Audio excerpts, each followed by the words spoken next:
All right, good evening, everyone. We are reconvening from our closed session, and I would like to make the following closed session disclosure.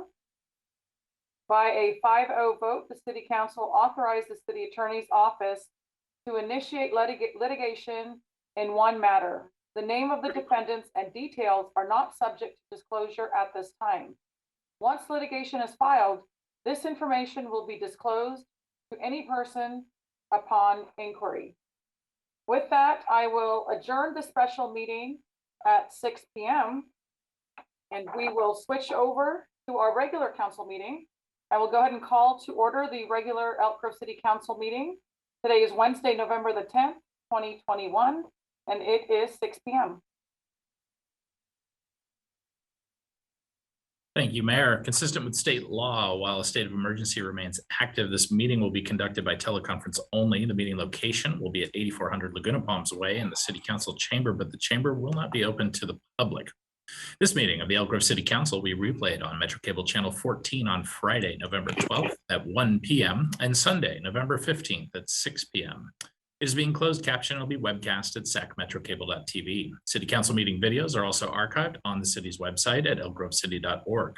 For members of the participating audience who may have personal electronic devices, please place them on silent mode during the meeting, or if you're in the Zoom environment, if you can place yourself on mute and also turn off your camera until the item comes up for which you are to speak when you're not speaking.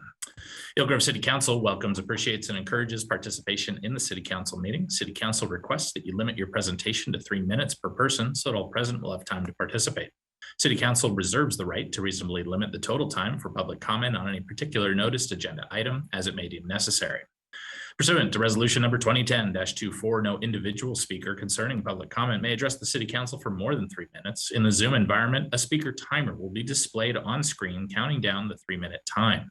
For callers connecting direct via telephone, they can utilize the raise hand feature in order to be called to speak pardon me, on an item by pressing *9. And the city clerk will run a speaker timer for those that are connecting via telephone. After the first 2 minutes have passed, a single bell ding will sound for those audio only callers to inform you that 1 minute remains. And when the total 3-minute time concludes, a series of bells will sound. As we move to the call into the roll call, when we are in the teleconference environment, one of our requirements is that for any votes for actions and for any roll calls that we do so verbally. And so for the roll call, I will be commencing on the roll call count with Councilmember Spies.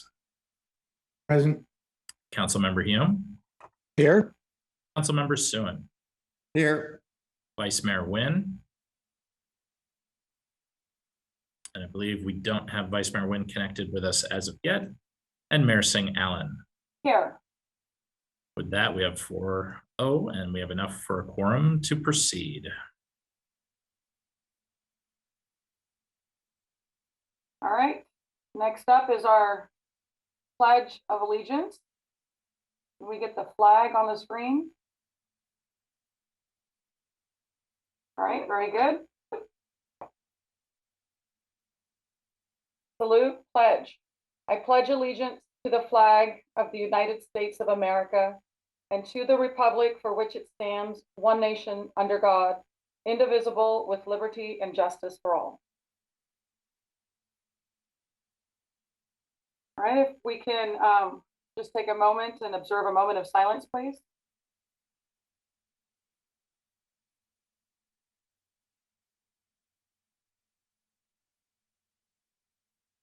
All right, thank you. Next item, please. Will take us to section 2, the approval of the agenda. All right, can I get a motion to approve the agenda? Hume, so moved. Second, Soon. We have a motion and a second.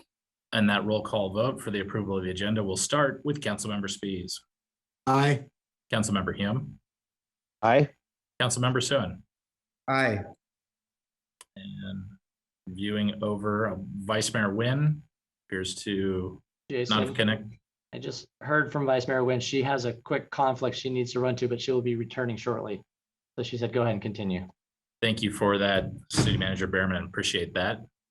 And so that'll be a no vote from the Vice Mayor, and I'll move on to Mayor Singh-Allen. Yes. And with 4-0, we have an agenda before us. All right, next item, please. We have no closed session items under section 3, so that will advance us to section 4, our presentations and announcements, starting with item 4.1, which is a proclamation recognizing November 2021 as Native American Heritage Month. And Mayor and council members, I do believe we have some members of the Wilton Rancheria here in attendance in order to receive the item. All right, wonderful. I will go ahead and read the proclamation.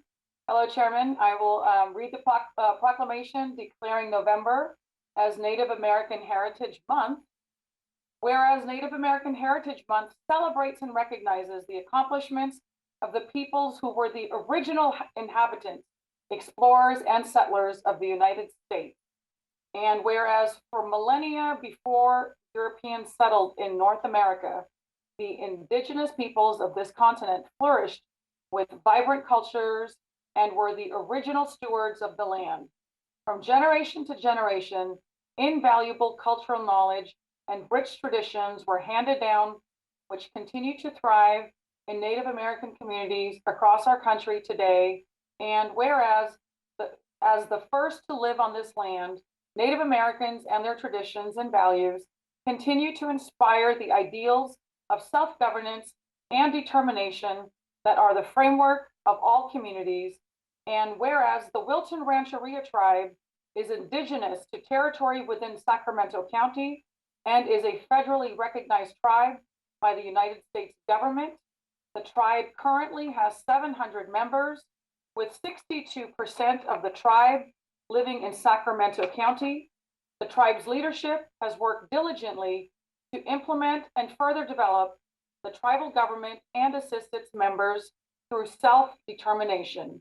Now, therefore, be it resolved that the City Council of the City of Elk Grove hereby proclaims November 2021 as Native American Heritage Month in the City of Elk Grove and urges all residents to take the time to gain a deeper understanding of the diverse heritage of Native Americans, strengthen the preservation of Native American history, art, language, literature, anthropology, and culture, and renew awareness and appreciation, working as partners with Native Americans to build sustainable and healthy communities. Signed this 10th day of November, 2021. Congratulations. And I'd like to welcome Chairman Tarango. There you are. Evening. On behalf of the Wilton Rancheria, I prepared a small statement, with the works with my tribal council. And we want to acknowledge and thank the many leaders in Elk Grove that have already started the conversation and are strengthening the collaboration between Wilton Rancheria and the City of Elk Grove. Those collaborations, which may appear to be an acorn today, someday will manifest itself into a mighty oak tree. These conversations and alliances will enhance the fabric and the landscape of our beautiful community of Elk Grove. The more we work together, the more we can accomplish. And on behalf of my people and my tribe, again, I just want to take the time to thank the city, all leaders, all the city's leaders in acknowledging the original inhabitants of this land. And it is a true honor for us to see you taking the necessary steps to do that and acknowledge that. And, again, one of my main focus points, even in my terms of being the chairman, is the representation and really the education of who we are, especially in our own city. So I'm deeply satisfied and extremely happy that you guys are taking this step. And on behalf of my people, once again, we are honored to accept this proclamation, and we look forward to the future of these collaborations. Tangi Como. Thank you, Chairman Tarango. I will personally deliver the proclamation to you in your office sometime next week. But thank you. And thank you for joining us and all of the tribal leaders that were able to join us for the grand opening of the preserve and blessing not only the ceremony, but the land. It was just a very moving ceremony. So just thank you for your continued partnership, but then also to join us in the blessing of these important events. Thank you, Mayor. Thank you. I see another hand up. I believe members of the tribe here with us. I don't think so. Peggy Forsyth Andrews. I believe that's one of our members of the Historic Preservation Committee. Oh, okay. Is that for this item? Seems as though the hand is staying up. Typically, we would take general public comment during public comment. We Yeah. usually move through the So we will- proclamation items, but if you wish to bring them into the environment, we can. If they're not related to the tribe, we will wait for the general public comment. Ms. Forsyth Andrews, if you can please wait for the public comment portion. Thank you again, Chairman Tarango, for being with us this evening. Next item, please. We'll take us on to item 4.2, which is a proclamation recognizing Global Entrepreneurship Week through November 8th through the 14th, 2021, and Global Entrepreneurship Month for November of 2021. And I believe we do have Laura Good in our participating audience tonight for this item. All right, we will welcome here Laura Good, and we have our proclamation Global Entrepreneurship Month. If we can pull that up on the screen. And if Mr. Lindgren, if you don't mind reading the whereases. Indeed. Sorry, just unmuting my system. So for the proclamation, we have Global Entrepreneurship Month and Global Entrepreneurship Week, November 8th through 14th, 2021. Whereas most of the new jobs created throughout the United States in the past decade have come from the creative efforts of entrepreneurs, innovators, and small businesses engaged in endeavors ranging from micro businesses to large-scale venture. Entrepreneurs have been a key source of economic innovation throughout the nation's history.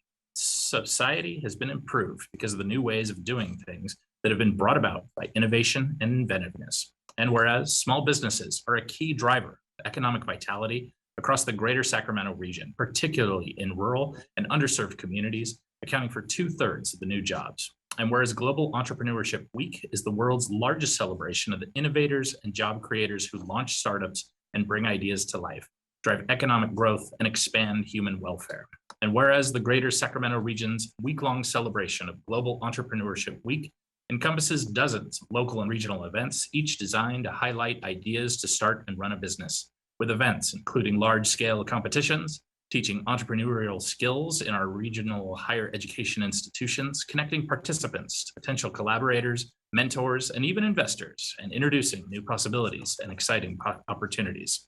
And whereas the City of Elk Grove directly supports entrepreneurs, innovators, and small businesses through a number of programs and platforms, including the Small Business Support Platform and the Startup Elk Grove Incentive Program, which are helping to build a more innovative and sustainable economy in Elk Grove. Now, therefore, be it resolved that the City Council of the City of Elk Grove hereby proclaims November 2021 as Global Entrepreneurship Month and November 8th through the 14th of 2021 as Global Entrepreneurship Week in the City of Elk Grove, and urges all residents to embrace the entrepreneurial spirit and principles of exploring new ideas, seizing opportunities, and acting upon them in a spirited culture of innovation, create 21st century jobs, a vibrant economy, and a working region where all residents have equal access to economic prosperity and the chance to start and successfully own their own business. Thank you. All right, I'd like to welcome the co-founder of Startup Stack, Laura Good. Are you there? Yes, I'm here. Hi, welcome. Thank you. It looks like I can't turn on my own video, but I am here. Okay. So on behalf of the Sacramento Entrepreneurial Growth Alliance, I'd like to thank the City of Elk Grove for supporting entrepreneurship through both this proclamation and the important work that you've been doing the last few years to attract and support entrepreneurs to your city. Your leadership clearly recognizes that entrepreneurship is a key component of economic development. Global Entrepreneurship Week is an international movement dedicated to making it possible for anyone, anywhere, to start and scale a company.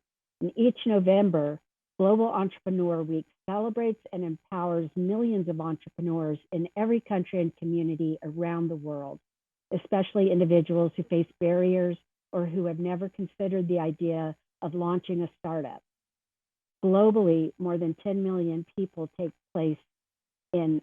part in thousands of activities, competitions, and events that inspire them to act and give them knowledge, experience and connections they need to succeed. The Carlson Center for Innovation and Entrepreneurship at Sacramento State is the lead organizer for our community, and organizations like mine, Startup Stack, who have partnered with them and others to host a wide range of events that celebrate and support entrepreneurship in our region. In the greater Sacramento region, over 30 entrepreneurship-focused events are taking place this week. The City of Elk Grove plays a very important role in supporting and advancing innovation and entrepreneurship in the region.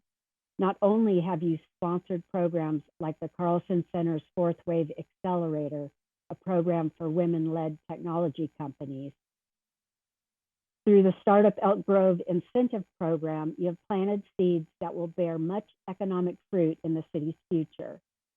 Through the incentive program, you have provided funding to Intergrove, the first co-working space in the city. Co-working spaces have replaced garages as incubating spaces for startups.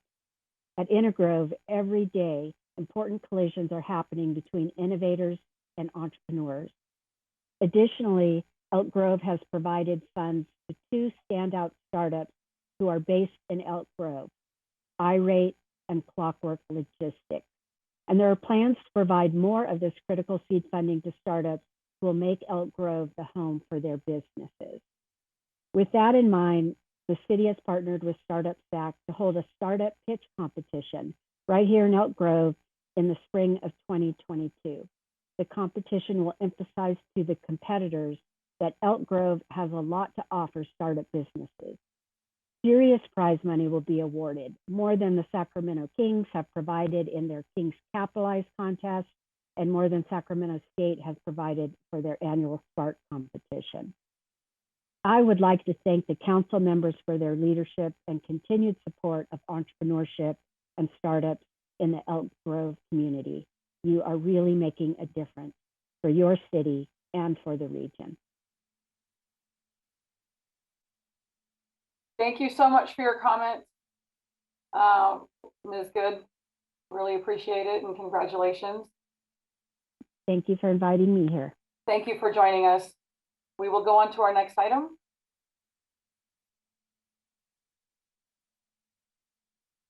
And that next item will take us to item 4.3, which is a proclamation recognizing November 2021 as Sikh Awareness and Appreciation Month. All right. As a proud Sikh American, I will read the covenants here in our proclamation. Sikh Awareness and Appreciation Month for November 2021.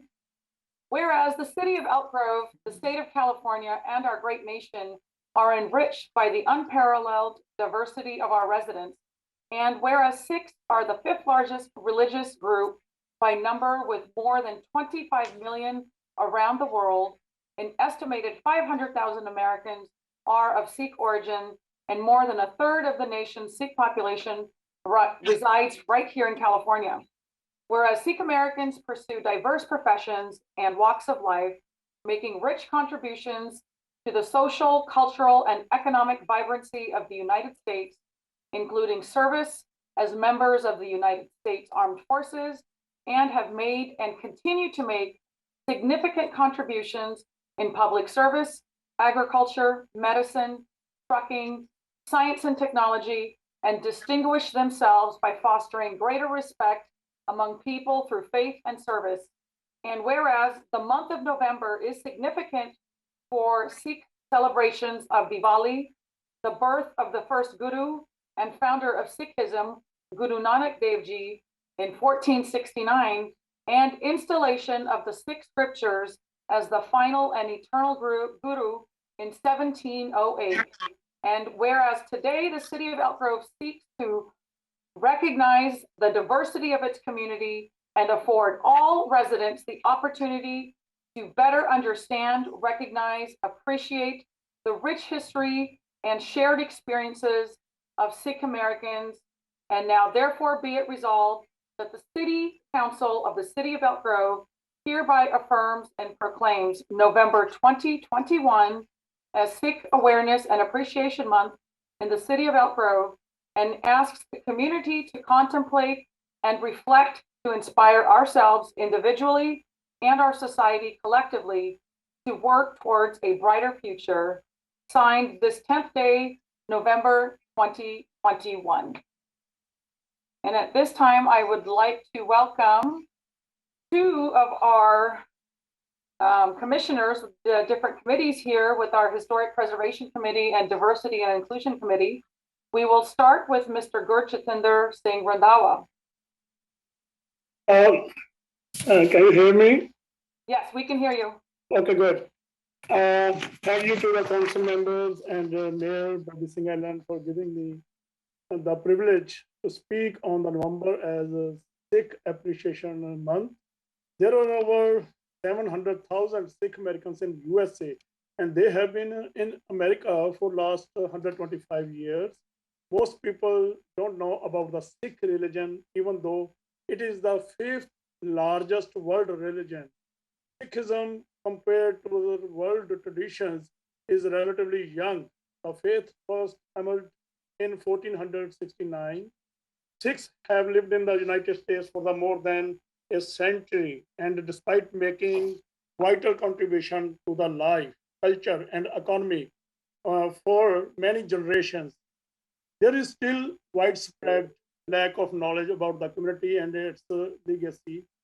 Sikhs continue to experience unacceptably high rates of hate violence, employment discrimination, school bullying, and profiling.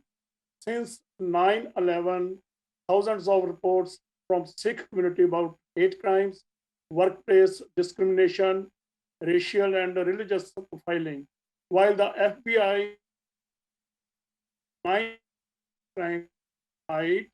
in 2008. The murder of Gurmeet Singh Atwal and Surinder Singh in Elk Grove, California in March 2011, the desecration of the Sikh Gurdwara in Sterling Heights, Miami in February 2012, the age-motivated death threats mailed to Sikh families in different places, and the fire bombing of a Sikh-owned convenience store in 2011. There are thousands more examples in US misidentified incidents with the Sikhs. Sikh communities have forged better relationship with their government officials, educated their neighbors about Sikhs, and started important dialogues on how to address the issues facing Sikh Americans. Governmental bodies, officials recognize and honors the contribution of Sikhs by designating a month, week, or day for Sikh awareness and appreciation. As a result of these designations, schools, police, and other governmental bodies can be encouraged to learn more about Sikhs in their community. Another way to educate the community is proposing the Sikh religion in the school syllabus so that children who are unaware can be educated about the Sikhism.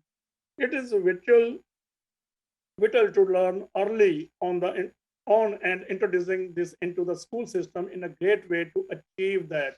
We are proud to have so many Sikh leaders in US politics: Elk Grove Mayor Bobby Singh Allen, Lathrop Mayor Soni Taliwal, Hoboken Mayor Ravi Balla, Yuba County Supervisor Karam Vance, Angeles County Supervisor Manny Garewal, Guard City ex-Mayor Pargat Sandhu, now he's council member, Yuba City ex-Mayor Cash Gill and Preet Dadwal, past Congressman Dalip Singh Sondh, New Jersey Attorney General Gurveer Garewal. We have a lot more Sikh brothers and sisters in US politics. They are serving this country very proudly. Sikhs are involved in every industry in the nation, from successful business owners, serving our military, doctors, engineers, and much more. Most of the people came in US from abroad. America is a diverse country. This is the real example of democracy in the world. Time has come. The Sikhs also needed to make their identity in USA. Sikh community is very thankful to the city of Elk Grove for this effort. We hope that this will help us to make our identity here in USA. Thank you very much, Bobby Allen and whole staff. Vaheguru Ji ka Khalsa, Vaheguru Ji ki Fateh. Thank you. That is a traditional Sikh greeting. And now I would like to welcome Mr. Daljit Singh Sandhu, who is with our Historic Preservation Committee. Welcome, sir. Very good, very good. Thank you. Waheguru Ji Ka Khalsa, Waheguru Ji Ki Fateh. I'm so grateful to the city of Elgrove, our honorable mayor, and all city council members for giving us this proclamation and recognizing Sikh community in Elgrove city, which is diversity-wise in whole of America, 7th or 8th city. I mean diversity-wise, communities-wise. Sikhs have been migrated over here since 100 years ago, and they have been contributing to its fabric, its economic build-up, by all means being most, the top doctors, the top scientists, the top educationists, teachers, businessmen, and whatnot. And even students are migrating from India to get make their livelihood and get a proper place over here. And this actually November month is a heritage month, you know, but it was in India 1984, there was a great massacre of Sikh community, and also our legislature passed November month to be celebrated as a Sikh heritage month in all of California. So all of our community is grateful to the city of Elgrove for virtually celebrating this month as a heritage month for Sikh community. And to be honest with you, our students are very, very pushing in all schools and colleges. Sometimes there is a bully, but of course, I know everybody is trying to understand the Sikh community, and Sikh community is also intermingling with the local residents and all other communities. And I remember one meeting when you guys arranged in City of Sings and Parks. We took it on ourselves that it is our duty to educate the neighbors and the local people who we are and how we claim to be American citizens.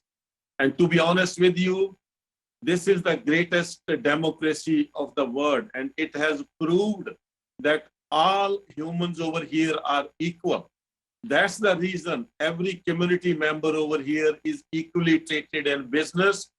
And just you guys have passed that small businesses are being, uplifted. Elgrove City is going to give some kind of aid remuneration to bring small businesses in Elgrove. So Sikh community and its leaders feel proud that our own daughter, our own sister, Bobby Singh Allen, along with other city members, are making a good progress to make this Elgrove City a home for each and every community. Diverse communities place. So it will be a great honor. It will be a great heritage month as you guys are being celebrated.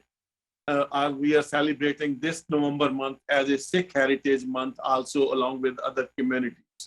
So we are grateful. We are grateful to Great America, City of Elgrove, and our Honorable Mayor. Thank you so much, and God bless you. Thank you, Mr. Sandhu. Waheguru Ji Ka Khalsa, Waheguru Ji Ki Fateh. Waheguru Ji Ki Fateh, Waheguru Ji Ki. Thank you, and definitely thank you to my colleagues in the city. It's definitely not only an honor being the mayor, but this resolution means a lot to our community. And we have taken that civic responsibility to teach our neighbors, our greater community, more about who we are and where we come from. We have been in this country for over 120 years, and we still have a lot of work to do. And I'm so proud that we have a Sing and Car Park right here in our city, which is amazing. Anybody who hasn't had an opportunity to visit it, please go there. It will give you some basic teachings of our community. So thank you, and thank you, Mr. Sandhu and Mr. Randhawa, for joining us this evening. Have a great evening. Thank you very much, Bobby. Thank you. Thank you. And with that, Khalsa, Waheguru Fateh. thank you. We will move on to our next item, please. That next item is going to be section 5, public comment. So for our attendees in the Zoom environment, and I know Ms. Forsyth Andrews, you already had your hand up. Please keep that hand up. That'll give us the sequence to pull folks in. And I also see we have a phone caller. And for phone callers, if you use the *9 function, that will basically use the raise hand function for you in the Zoom environment so that we can pull you in if you are interested in general public comment.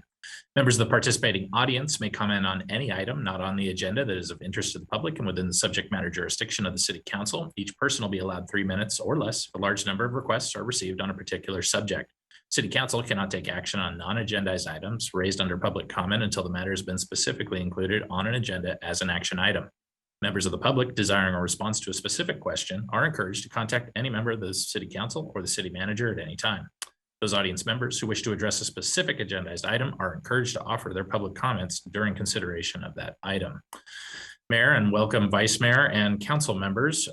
Prior to the meeting, we did not receive any written comments for general public comment, but I do see that we have our one speaker, which I believe originated from item 4.1, but we'll see what the comments are, and I'll pull up that speaker timer right now.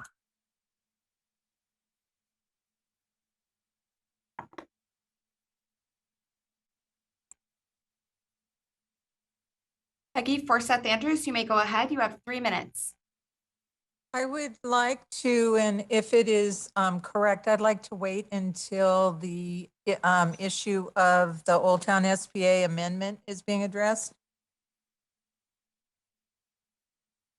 And indeed, Ms. Forsyth Andrews, that would be if you could just lower your hand at this point, and then when we get to item 8.1, that is when we'll take general public comment for that public hearing item. And just so you know, on my side, it says my hand is lowered. So that I will, now it says raise hand. So I'll go ahead and try to correct that for you. Thank you. Oh, it was lowered and now it looked like, okay, it's back lowered. It's kind of like the Grand Old Duke of York. It's gone up, it's gone down, but I think we have that down. But I'll open up the floor just to see. I do not see any other raised hand functions from our members of the attendee audience here, nor our phone caller who's listening in via audio. But with that, that's going to conclude general public comment for this evening. All right, excellent. We will move on to our next item then. The next item will take us to section 6, which is general administration information. Good evening, Madam Mayor, members of the City Council, Jason Behrman, City Manager. First, I'll start by recognizing tomorrow is Veterans Day. It's a national day to honor and thank those who served our country to protect the community and our eldest veterans. The organizers for our local Veterans Day parade, Elk Grove American Legion Post 233, made the difficult decision to cancel this year's parade.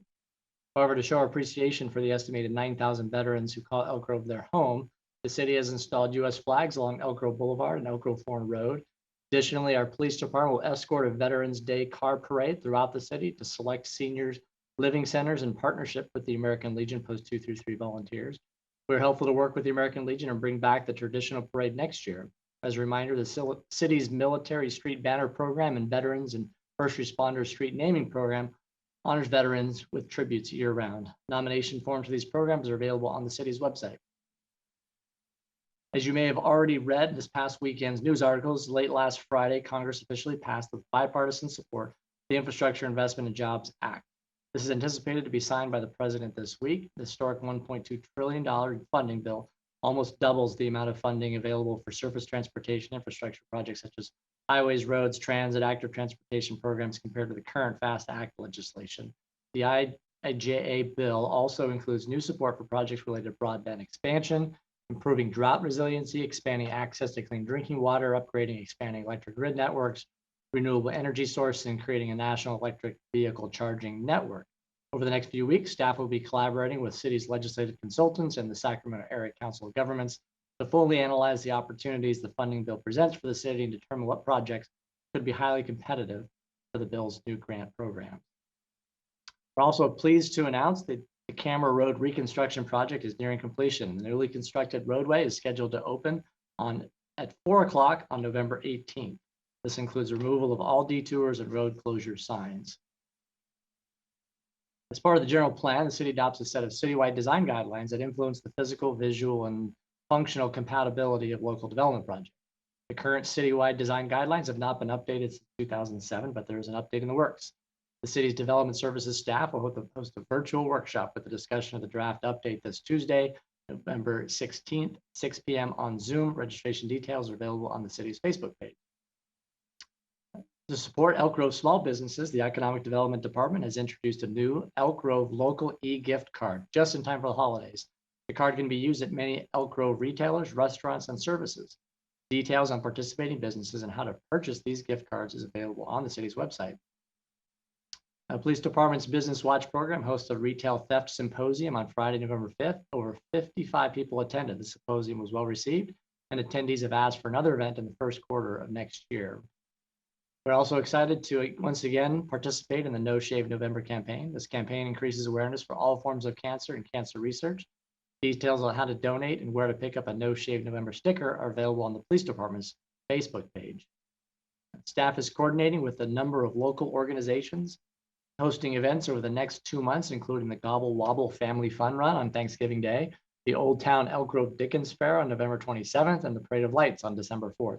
The city will also bring back the Illumination Holiday Festival at District 56 on December 4th. These events generate some road closures and traffic advisories. Those will be released on the city's website and social media channels. Event details are available online and through the city's weekly email notification. Animal Services will be hosting their quarterly drive-through vaccine clinic on December 4th, which is a Saturday from 9 to 12. The event will be held in the parking lot of 8220 Longleaf Drive. Staff and volunteers will administer free microchips, rabies vaccines, and distemper parvo vaccines to cats and dogs of Elk Grove residents.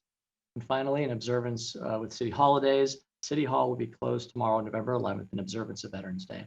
Offices will also be closed November 25th and 26th for the Thanksgiving holiday. And that concludes my report. I'm happy to answer any questions the council might have. Thank you, sir, for your excellent report. Any council members have questions? If not, we'll move on to our next item. All right, thank you, sir. Next item, please. And that next item will be section 7, the consent calendar items. And so for our participants in the attendee audience, this would be the opportunity for you to use that raise hand feature for the consent calendar items. All right, at this time, I will open the public comment opportunity. And Mayor, Vice Mayor, and council members, there were no written comments submitted prior to the meeting in relation to the consent calendar items, but we do have what appears a speaker who would like to go. So I will pull up the speaker timer and we will go from there.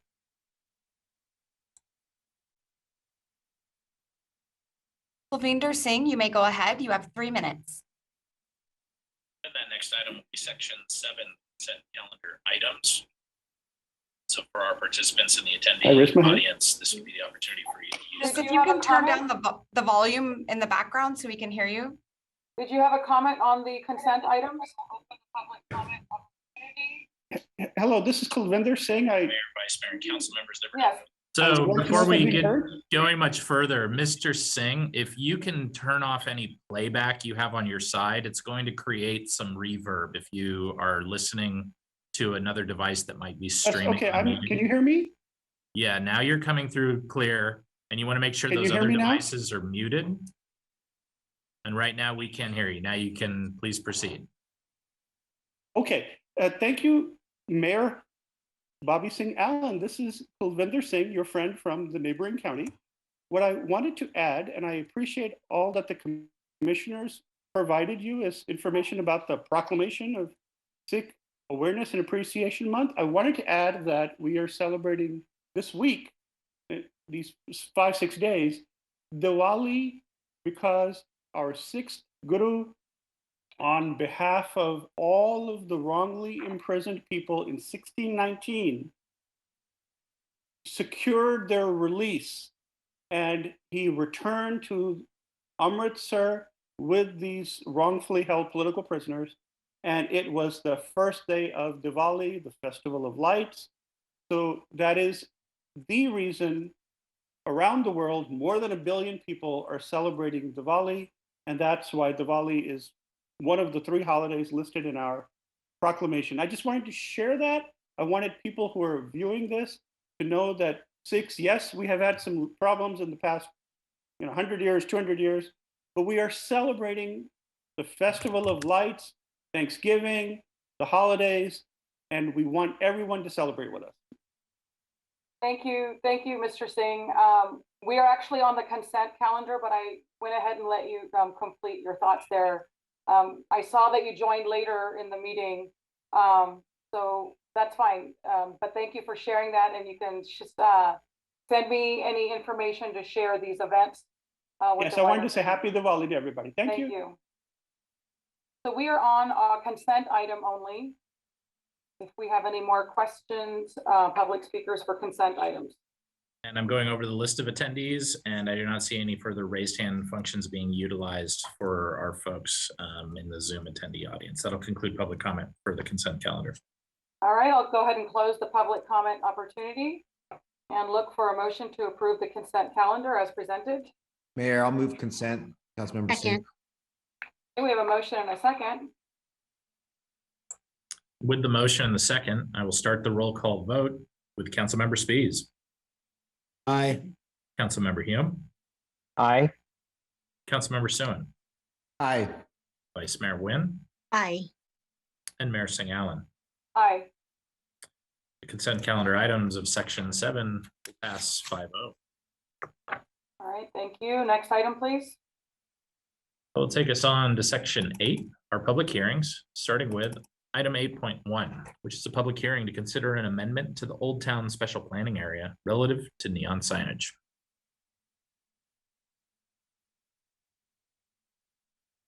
Good evening, Mayor and council members. Christopher Jordan. A moment here to pull this up.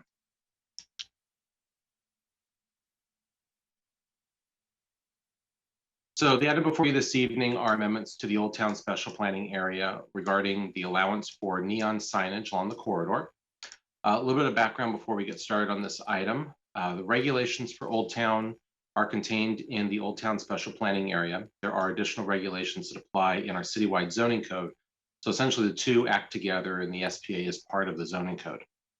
The SPA limits the types of illumination that can occur for signage along the corridor. Essentially, we allow for external illumination through things like spotlights, which you can see in the two photo examples in the center and lower left of this slide. We also allow for what's referred to as reverse illumination. Essentially creates a halo effect around the individual letters. This can sometimes be referred to as a reverse channel letter because of the way the illumination occurs. And you can see an example here in the lower right. A few months ago, staff received an application for the signage for the Dust Bowl Brewing project. The signage incorporated a metal letter sign, individual letters for each, individual sign elements for each letter. And the proposal included outlining each of those letters with a neon tubing, creating an illumination that projected out from it. The SPA today does not allow for this type of signage. It's prohibited. Dust Bowl did desire to move forward with the overall sign structure itself and secured a variance from the Planning Commission in September for the structure to be on top of the roof, above the parapet, below the top of the eave, which is a slight change or allowance, different allowance from what we would otherwise allow in Old Town because of the historic nature of the structure. None of those elements are included in tonight's revisions or what's being proposed. It's simply the illumination itself that is before you as part of a code amendment. So staff has been reviewing this request and an idea. We looked at it in a number of different ways. I'll walk through those. Neon signage has been a common sign type from essentially the 1920s through predominantly the 1960s. There was a small recurrence of it back in the 1980s. So for these reasons, neon may be consistent with the historical periods of some of the buildings in Old Town. There's certainly architectural characteristics of some building that lend themselves to having neon signs because of the time period they're from. There may be other elements or other buildings where use of neon may be architecturally compatible in some way. We have had neon signs in Old Town before. There is an existing neon sign in Old Town today. We'll see photo examples of that in a moment.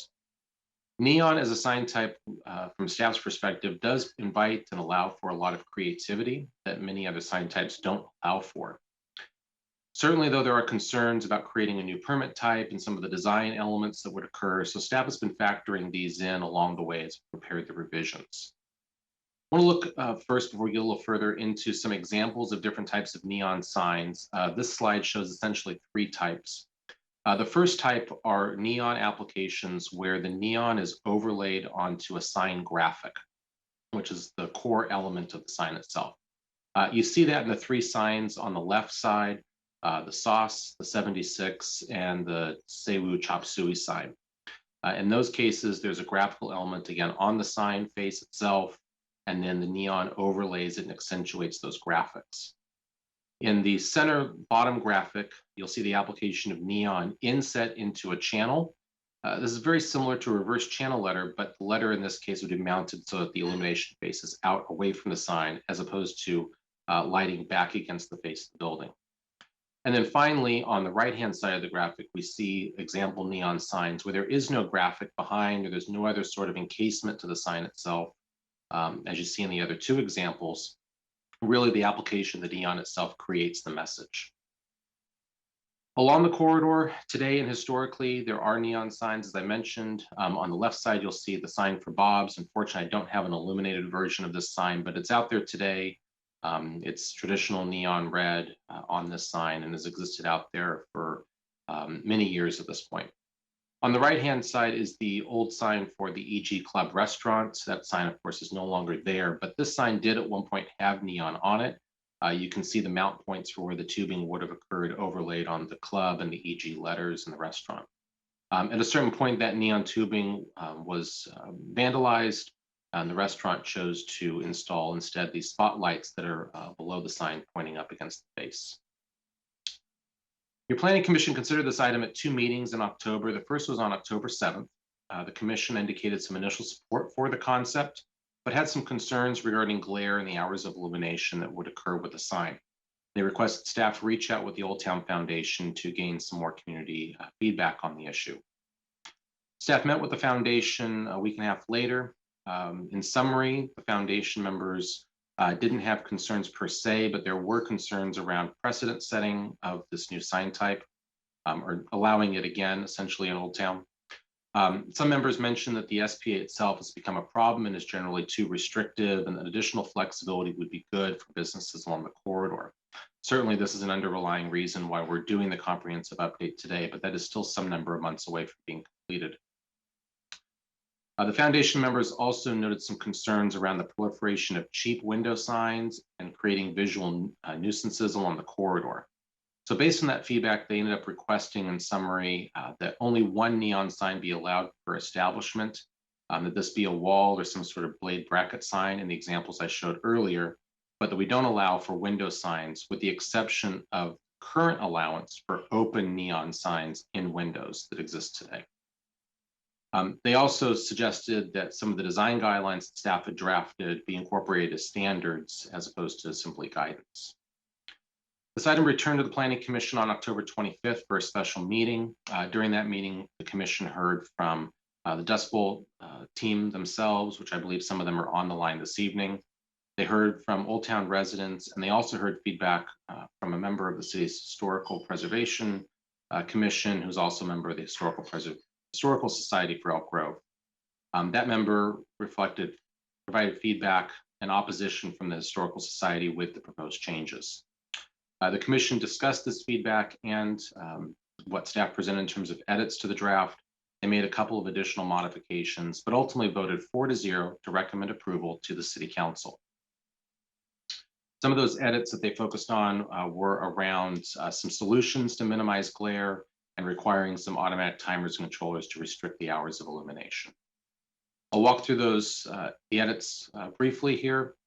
First off, in these first 2 highlighted blocks, neon would become an allowed sign type. We would then limit or try to limit the glare or the impact of glare and prohibit strobing, flickering effects, and animation on the signs. We'd also be restricting signage illumination to just the business's open hours, and we would require the application of timers and controllers. This provision would apply universally to all illuminated signs, regardless of the illumination methodology. And then finally, neon would be limited to only one wall sign per establishment. And these now design standards would restrict them such that the neon has to overlay a graphic that's otherwise on the sign. So essentially those sign types where the sign itself was the neon, there was no graphic behind, those would be prohibited. Questions have come up and I want to highlight this briefly regarding sign maintenance. We're not proposing any changes here. The citywide zoning code, I believe, covers this quite well in 2362-120C.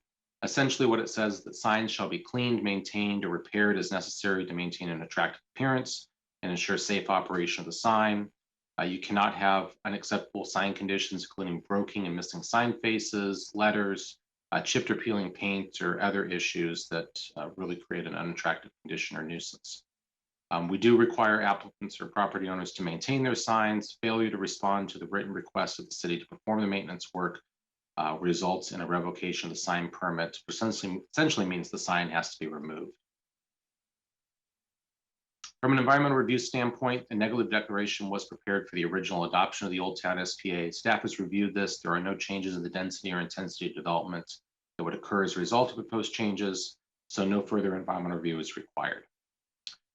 And with that, the recommendation of your staff and the Planning Commission is to introduce the ordinance amending the Old Town Special Planning Area to allow neon signs as provided in your packet. I'm available for questions if you have them. All right, thank you, Mr. Jordan. At this time, I will declare that the public hearing is open and open the public comment opportunity. And at this point, for our attendees in the Zoom audience, this would be the opportunity for you to use the raised hand function in order to address item 8.1. Mayor, Vice Mayor, and council members, there were no written comments that were submitted in relation to item 8.1 prior to the meeting, but I do see folks queuing up. I will pull up the speaker timer now.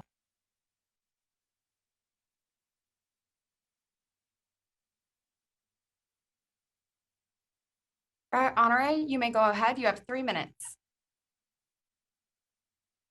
Good evening, council members, Mayor Singh. I appreciate your time this evening. My name is Brett Honore. I'm one of the owners of Dust Bowl Brewing Company. And I just wanted to comment a little bit on what we're after and kind of what our goals have been. And when we were looking for places to open a tap room, we really fell in love with Old Town Elk Grove. It's got really nothing but potential. It's a beautiful area. DNS Development did a great job on transferring the old building into something that looks really, really historic and regal looking. Searching for a sign to put on that building, we really struggled with anything other than a neon sign or something that looks like neon. It really brings about a nostalgic look for that area. And our goal is to get a lot of people down to Old Town and experience it and kind of help the development going that you guys have been doing so well down there at this point.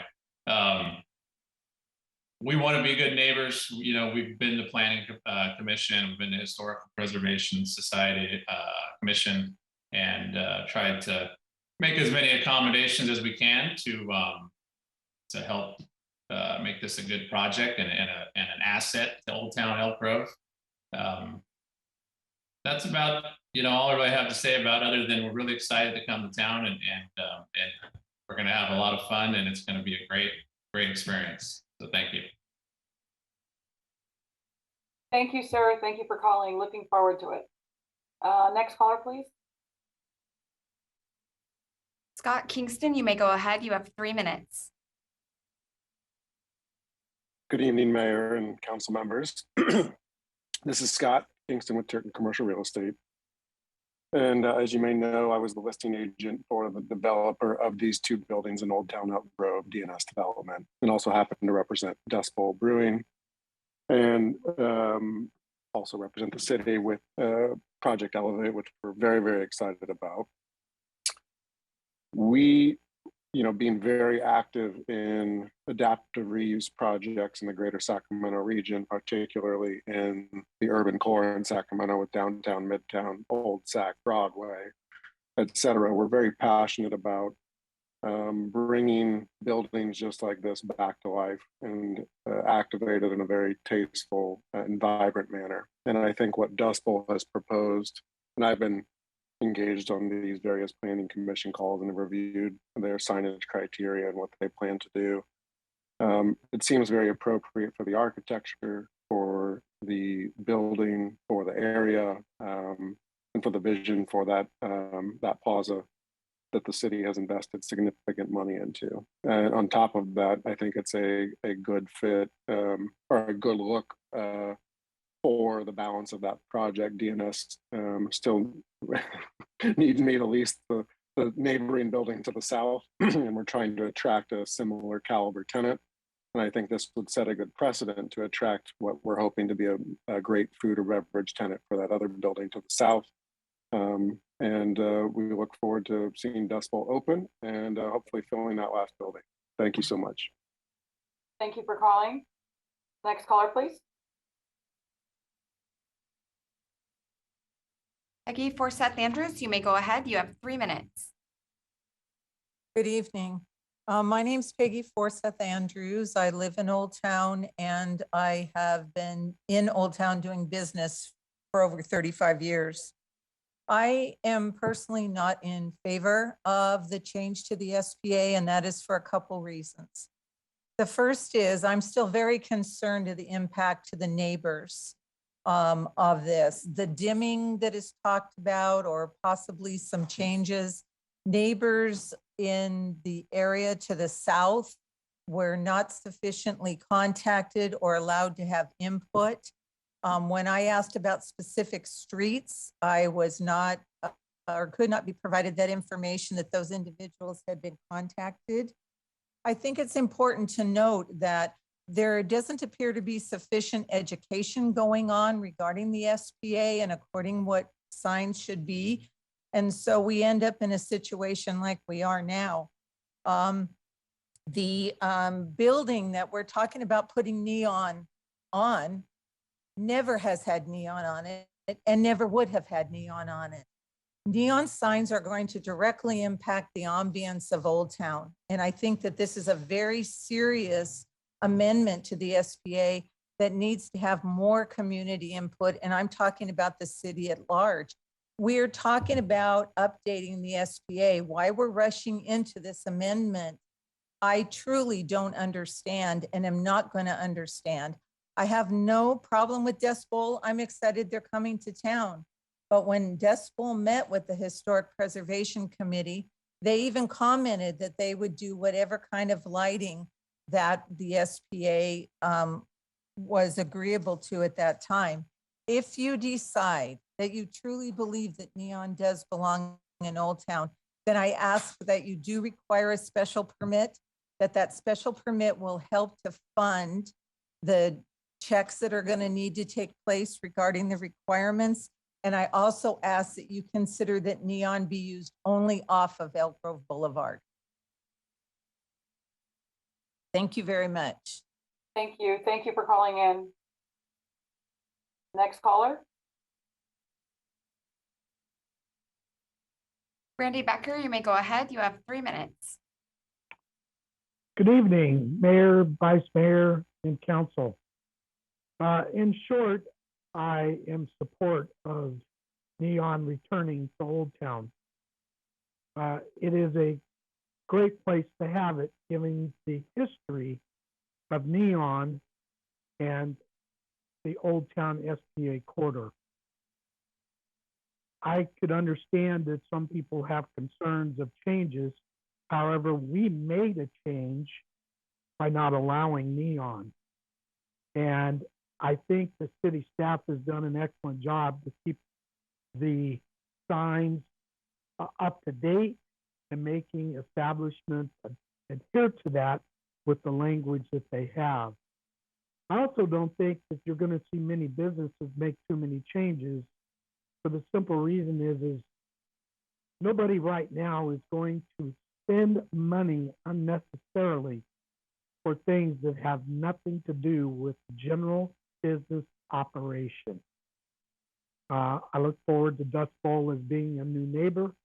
I hope that they listen and have listened, and that if there are issues in the future, that those issues can be resolved with the neighbors as far as external lighting and anything that may create problems. And I hope that as a new neighbor, they would be understanding of that as a new business. As far as anything else, like I said, I do not see any changes of business within the corridor. And it will give us an opportunity to discuss this further in the update of the SPA. That's all I've got to say at this point about it. I appreciate everybody's service and thank you very much. Good night. Thank you, Mr. Becker. Do we have any more callers? And that appeared to be the last of our attendees with the raised hand function for item 8.1. That'll conclude public comment on the item. All right, then I'll go ahead and close the public. I have Ms. Forsyth Andrews raising her hand again. I believe, but that might just be a function of, and now it's back down. That might be just the operational process on the other side. So with that, sorry, Mayor. No more raised hands. I think we're going to close the public comment opportunity then and declare that the public hearing is now closed and open it up for council comments and deliberations. I will go ahead and start with Council Member Hume.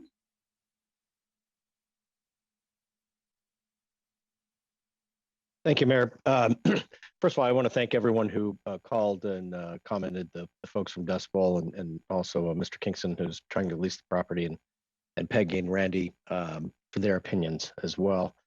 You know, I remember when I was on the Planning Commission and we first implemented the Old Town SPA, and the Bank of America came forward with an application to remove what was about a 25 or so foot tall pole sign on a sort of rusted out white pole and a blue and yellow Bank of America sign. Long story short, it was a god awful looking sign.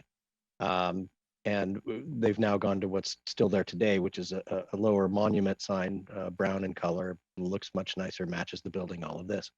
And Merwin Rose, who was on, had Rose's Engineering in Old Town, was on the original Historic Preservation Committee, argued in favor of keeping the old sign because that's what was there, you know, true to the letter of preservation. And I think as we've seen, you know, when we're looking at trying to activate this Old Town area, that there's the letter of preservation and then there's the intent of honoring the heritage, but trying to create an area that has a feel that is exciting, that is vibrant, that people want to go and enjoy. And so I've seen the Dust Bowl sign down in Monterey that looks exactly like the sign that they are proposing. And it is not this bright, a lot of spillover light coming off of it. It does have a glow to it, but it's very attractive and I believe would serve to potentially draw people off of Elk Grove Boulevard who maybe weren't even, didn't know about it or weren't headed there originally. So I think it does what it's intended to do. But I think that that Ms. Forsyth Andrews brings up some good points relative to sort of opening up Pandora's box in a manner of making a blanket change when we're in the process of doing a larger update. And so, Christopher Jordan, I think I heard you say that the Old Town SPA update is coming forward in a matter of months. I know that Dust Bowl has their own timeline. I can tell you that I am absolutely in favor of this sign. I'm in favor of Dust Bowl being able to do it. Is there any sort of compromise that gets these folks where they need to be, but reserves the larger conversation to take place as a part of the update?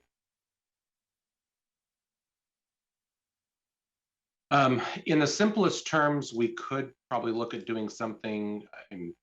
A permit would be one aspect to it. Certainly that's going to take time and cost and figuring all of that out. I'm not quite sure maybe Mr. Hobbs can jump in if he's got any ideas on how to thread this. I don't know that it's exactly the same as, say, like we did with the bars and breweries, where there's like a limit on the number of approvals we can do with the number of signs. I don't think that approach works necessarily either. Because that gets back to, you have some sort of conditional use permit process, and doing CUPs for signs gets a little wonky. Maybe there's something about the size of buildings. Maybe we can carve something out in that regard and have a minimum building size over 2,000, 3,000 square feet or something as a mechanism to do it. So let me ask you this question. Unlike a general plan where you can only have so many updates annually, the specific plan, if we were to make this amendment tonight, there's nothing that would prevent us from re-amending it again when we're discussing the larger SPA. Is that correct? Absolutely correct. We can take amendments forward at any time. So then why don't we add in the condition that Ms. Forsyth Andrews mentioned, ironically enough, about this being for off Elk Grove Boulevard signs only. That gets Dust Bowl where they need to be. And then we can have the discussion as part of the SPA and potentially remove that condition or augment it as we see fit at that time. Sure, we can look at doing that, absolutely. Okay, so I might throw that out there for my council colleagues to consider as a way to sort of split the baby in this instance, where we can get these folks on their way, but not necessarily open up Pandora's box.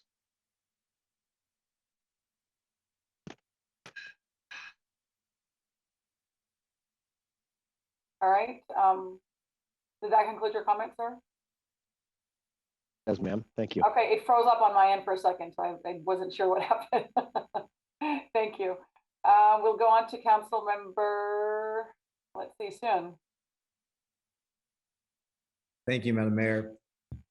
I'm very mindful of the value of maintaining the spirit of the old town, and I really appreciate Peggy and Randy's comments as well. I want to step back, excuse me, a few years ago, and our council purchased railroad property, the Railroad Street property, with the intent and hope to serve as a catalyst to reinvest in and reinvigorate the area. And with that, comes some things that change that we need to consider and be open to. And so I'm very pleased to see Dust Bowl come to town. I can't wait to patron their facility. I recognize that the sign, the neon sign, is something that we need to be open to, and I think it's done in a tasteful manner. I think there's a lot of safeguards that Mr. Jordan talked about in here in terms of minimizing glare and flickering and dimming controls, illuminating only during business hours. And so I think a lot of these will speak to some of Peggy's concerns. And so I'm supportive of this application as it is. I appreciate Councilmember Hume's suggestion. I'm willing to amend the motion to, or if that was a motion, I'm not sure, but I'm willing to amend the proposal to include that. I think, being able to continue the dialogue by allowing this application to move forward, I think is prudent. So thank you very much. And I'll either second or Councilmember Hume, I just asked you, I don't know if you were making a motion or not, but. Sure. Okay. What Darren said as a motion. Okay. Can we excuse me, this is John Hobbs, the city attorney. Can we clarify what the motion is? And I think the motion, Councilmember Hume, tell me if I'm wrong, is to accept staff's proposal with the addition that you would limit it to properties off of Elk Grove Boulevard, which would capture this, right? Correct. Okay. Correct. And that would just be a placeholder for future conversation. Yeah, I understand. And Councilmember Suen seconded that motion, correct? That, All right. We're there procedurally. Thank you. All right, we got that down. All right. Going on with other deliberations, we'll go to Councilmember Spies. Thank you, Madam Mayor. Okay, Mr. Jordan, come on back. I got some questions. I think in general, we're in the right neighborhood here, but there's just a few questions I want to ask. So the first one being, and maybe this is just a different way of asking you to restate what you've said before. I think one of the things that people would get concerned about is that there's, you know, the stereotypical movie where someone's in a house or in a hotel room and they're kept awake by the blinky blink and the glow of a neon sign not too far away. Can you give me just the, you know, the top 7 list of why that wouldn't happen? Sure. I think there's a couple of things. One, the regulations we've drafted prohibit the blinking or intermittent flashing or any sort of animation on the sign itself. So that aspect would not be allowed by the code. If the sign were to have a flashing element to it, that would be a maintenance issue that they would have to resolve. Not something that was intentionally allowed under the code. And those codes and that is stated within the SPA or within the general city code? There are provisions generally, but we've added language specifically in your packet. If you go to page 10 of the agenda item, it would be in section 4, I believe. Okay.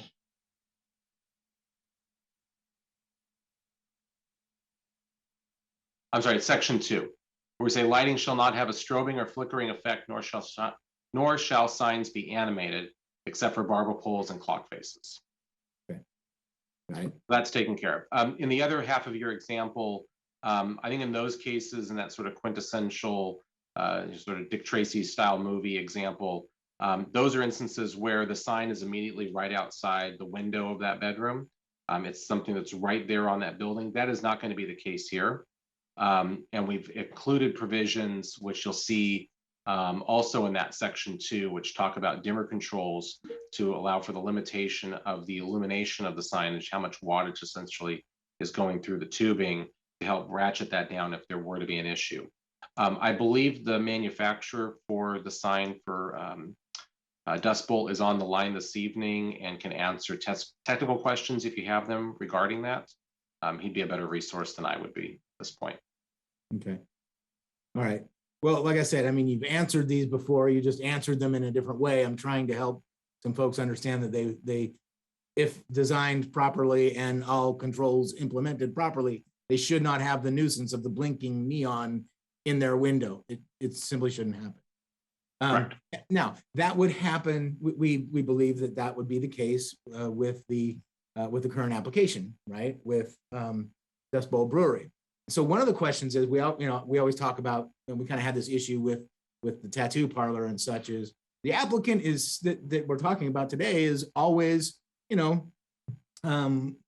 happy to conform, doing the best they can, et cetera. But then the question becomes, what about the guy who's second in line or the gal who's third in line? So how do we make sure that the quality of what we get today is going to be the quality of the applicant in 2, 3, 4, 5? Right? How do we do that? So fair points. What we've done is in section 4, we described how the allowance or what we would be looking for in terms of the aesthetic quality of the sign. In that section, what it says is that the neon needs to be overlaid the graphical elements of the sign. So in the case of Dust Bowl, you have the individual letters that are then powder coated with their corporate coloring. The neon then overlays onto that to basically illuminate the message that exists there. If we go back to the slides, I can bring this up. We showed 3 sort of different examples of applications of neon. In 2 of those examples, the neon was either overlaying a graphic or it was incorporated in the sign structure in some way that the sign was the lettering was the message, and now that illumination is then is accentuating that structure of the sign. In the 3rd example, the neon was the sign itself. It was both communicating and illuminating.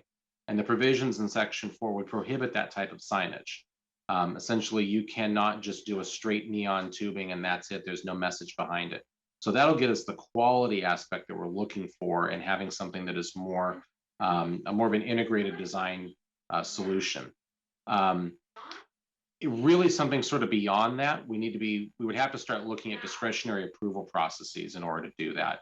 And certainly that's a concern that we would have at a staff level if that's really what council's intent is. We could do that. That could be, say, a planning commission approval as a method to do it and allow for that discretion to happen. And so with this, it would simply at this point in time be planning director review? Right, it would be part of the normal sign permit process, which is a ministerial action. Essentially, you submit your application over the counter as part of your building permit application. Planning staff reviews it before it goes to building staff. Planning staff reviews it to make sure that the area, the height, the illumination controls, all of that is in conformance with our zoning regulations, in this case, the SPA. They then hand it off to building staff who make sure it complies with the building code, the electrical code, all the sort of life safety elements. Once those two checks are complete, the building permit is issued and they can move forward. In the case of Dust Bowl, they do have the variance, which, planning approval, planning commission discretionary approval, they had to get some months ago because the application of the sign where it was physically attached to the building was a special allowance, putting it up on the roof rather than on the building wall because of the historic nature of the brick. We didn't want to see the brick itself actually damaged through the mounting process. So we said the roof was a better place to go. So Dust Bowl has gotten that approval, but they don't need anything else in order to move forward if you were to approve these regulations. Okay. All right. Thanks. I'd be willing to support. Well, it was already a second. When it comes time, I'll provide my. Thank you. Vice Mayor Nguyen? Thank you, ma'am. When this first came across my email and I received several emails from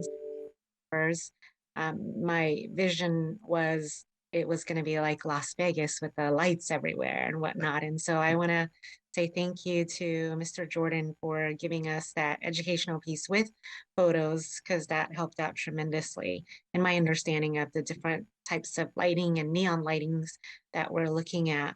There is something to be said about keeping Old Elk Grove with the make and the feel of what it is. And I can appreciate that as well too, which is why, while I'm supportive of this, I like what Councilmember Pat Hume and Councilmember Darren Soon says. And so I feel like that one, as Councilmember Hume said, doesn't open up, a whole can of worms on getting this put together, but also gets us moving forward and getting us in the right direction. So I support Councilmember Hume's motion and Councilmember Soon's second, and Councilmember Spee's approval as well. Thank you. Thank you, Vice Mayor. I too am in support. I do want to thank Dust Bowl for your outreach with not only the Old Town Foundation, but also the Historic Preservation group that shows, your due diligence in being a good partner and a good steward for our city. So I appreciate the outreach that took place there. Looking at the sign and knowing the importance of branding. This is important for Dust Bowl. It's consistent with who they are and their brand. And that is something that, I take very seriously. And like the Vice Mayor mentioned, this isn't a flashy Las Vegas type of neon sign that's obnoxious and trying to get your attention. This is tasteful, well placed. So I definitely, I am in favor. And I can say that I've only received 2 comments that were opposed. So that is definitely important to take note of as well. But I hope in some of the comments and deliberations here that those that were opposed to it maybe feel a little bit more comfortable with this additional set of information. So with that, I'm definitely supportive as well. So we do have a motion and a second on the floor. And Madam Mayor, if I could, I'll throw back up on the screen here, give me just a second, what staff's been working on to try to address this to make sure we have your intent correct. So give me just a moment.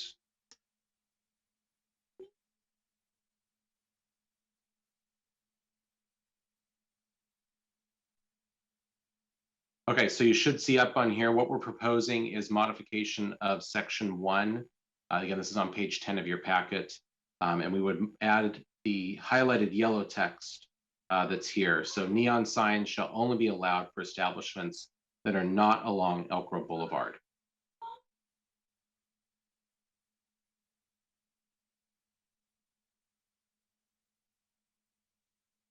Mr. Hume? Sorry, yeah, I think, Is that I think consistent? that gets us where we need to be tonight, and we can hold the larger conversation as we talk about the entirety of the SBA. And if I may Thank you. press Councilmember Hume, as this is an ordinance, if I could just ask if you could read that ordinance title, and then we'll go from there. Well, I sure can. Let me pull it up here. It's a brief one. I will move an ordinance of the City Council of the City of Elk Grove amending the Old Town Special Planning Area to allow neon signs. Excellent. And as noted by the changes displayed both on screen, but applying to those properties off of Elk Grove Boulevard. With that, I will start with the roll call vote, and I'll be starting with Councilmember Spies. You're Aye. still perfect. Councilmember Hume, Aye. Councilmember Suen, Aye. Vice Mayor Nguyen, Aye. and Mayor Singh Allen. Aye. Ordinance of item 8.1 passes 5-0 as amended. All right, next item, please. We'll take us on to item 8.2, which is a public hearing to consider the 74th annexation to Community Facilities District Number 2006-1 for maintenance services.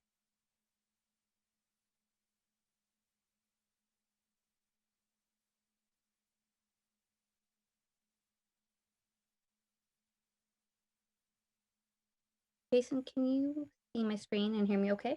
Indeed, we have audio and visual. Please proceed. Okay, great. Good evening, Madam Mayor, Vice Mayor, and council members. Renee Attar, Finance Analyst for the city here. I'm here again this evening with the presentation for proposed annexations into the city's special tax district.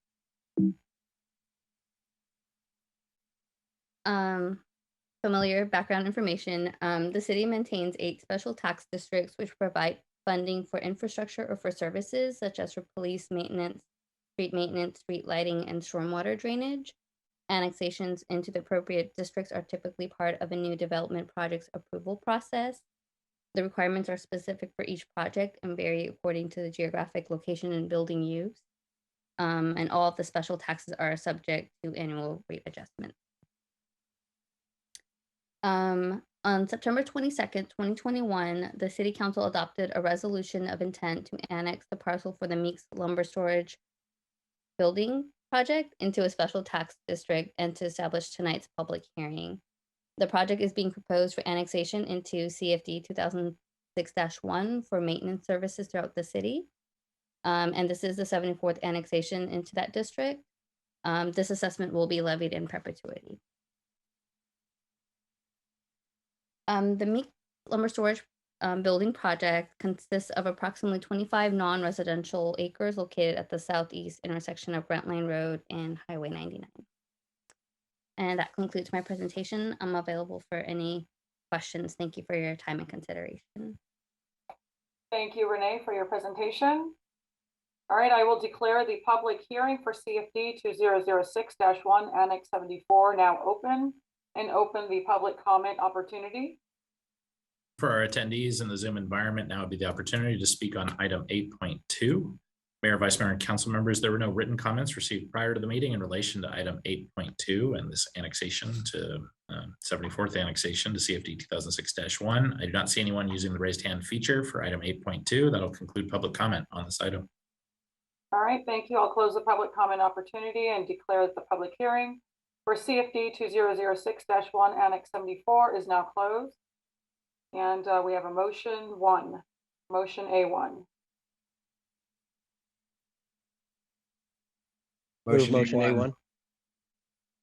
Second. We have a motion and a second. With the motion and the second, I'll start the roll call vote with Councilmember Spies. Aye. Councilmember Hume. Aye. Councilmember Suen. Aye. Vice Mayor Nguyen Aye. and Mayor Singh Allen. Aye. Resolution A1 will pass 5-0. All right, may I request the results of the ballot tabulation? Of 25 possible votes, 25 affirmative votes were cast authorizing the city of Elk Grove to levy a special tax at the rate apportioned and described. The measure passes with more than 2/3 of all votes cast in the election in favor of the measure. A resolution declaring the results of the election is available for council consideration. Thank you. Motion A2, please. Motion A2. Second. And with the motion, the second for the second resolution, I will start that roll call vote with Councilmember Spies. Aye. Councilmember Hume. Aye. Councilmember Suen. Aye. Vice Mayor Nguyen. Aye. And Mayor Singh Allen. Aye. That second resolution will pass 5-0. All right, motion A3. Motion A3, introduce and waive the full reading by substitution of title only in ordinance levying the apportioning the special tax and territory annexed to Community Facilities District number 2006-1, Maintenance Services, annexation number 74, and amending Elk Grove Municipal Code Section 3.19.010. Second. And with a motion and a second for the ordinance of item 8.2, the roll call vote will start with Councilmember Spies. Aye. Councilmember Hume. Aye. Councilmember Suen. Aye. Vice Mayor Nguyen. Aye. And Mayor Singh Allen. Aye. The ordinance will pass 5-0. All right, excellent. Can we go on to our next item, please? That'll take us to section 9, our regular agenda action items and recommendations, starting with item 9.1, which is consider a resolution allocating funds to eligible nonprofit organizations through the American Rescue Plan Act for the nonprofit grant program and provide direction to staff regarding allocation of any remaining ARPA funding set aside to support nonprofits in the city of Elk Grove. Good evening, Madam Mayor, Vice Mayor, and council members. I am Alicia Tutt, your Housing and Grant Specialist. I'm going to share my screen. It up.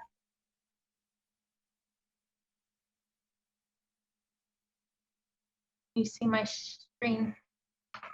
Yes. Okay, awesome. The item that I have for you tonight is the funding recommendations for the American Rescue Plan Act, or ARPA, nonprofit grant program. The grant program was established by the Council to assist nonprofits that have faced economic hardship resulting from or exacerbated by the COVID-19 public health emergency, and to provide funding for new programs that address needs of households most impacted by the pandemic and its economic effects. An application was released in September and open for a little over 3 weeks. We had $2.5 million available in funding, and funding availability was announced through city's weekly updates, social media postings, and direct emails to our extensive nonprofit interest list of over 150 local organizations. Nonprofits could apply for amounts between $5,000 and $350,000. We received 26 applications during this time period. Applications were reviewed by staff for eligibility, and 25 of those met the threshold requirements. We established a community review panel comprised of citizens of Elk Grove who reviewed each eligible application. Review factors included whether a negative financial impact of the COVID-19 public health emergency was clear and demonstrated, the organization's reach and benefit to Elk Grove residents, and then a program description and the impact funding would have on communities or populations most disproportionately impacted by the pandemic through new and ongoing programming funding requests. So for those that are requesting new or ongoing programming, they looked at the program description as well. The review panel members scored each application separately, and then they met virtually to discuss applications and make funding recommendations. Their top priorities in reviewing applications included the reach and benefit the organization or programs had to Elk Grove residents, and if the organization was or is able to demonstrate negative financial impact of COVID-19. At this time, the review panel provided recommendations for allocating $936,350,000 of the set aside funding. The next few slides show you the applications, the requested funding amounts, and the amounts recommended for funding by the review panel. This information was also included in your packet for tonight, so you've already received all of these, and they were in the staff report.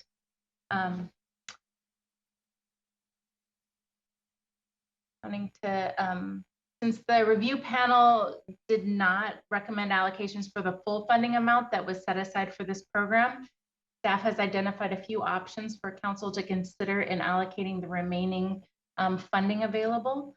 One of those options is adjust recommended allocations to any individual nonprofit consistent with the ARPA funding requirements for those who have applied. Direct staff to identify new nonprofit programs or projects that would be candidates for funding. You could shift some of the remaining funds to be allocated with the annual community service grant and community development block grant program. We have an application process that will open up in January for next fiscal year funding to start in July. And we could take these funds and build that into that application process and have a separate set aside for, again, COVID-related programming. Another option is to allocate some or all of the remaining funds to another ARPA eligible program or re-release the ARPA nonprofit grant program application.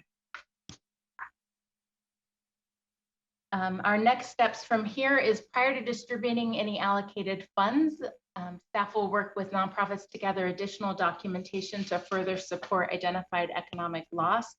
This was one area in the applications that many of the applicants had trouble documenting, so we need to follow up with them to get that documentation from them.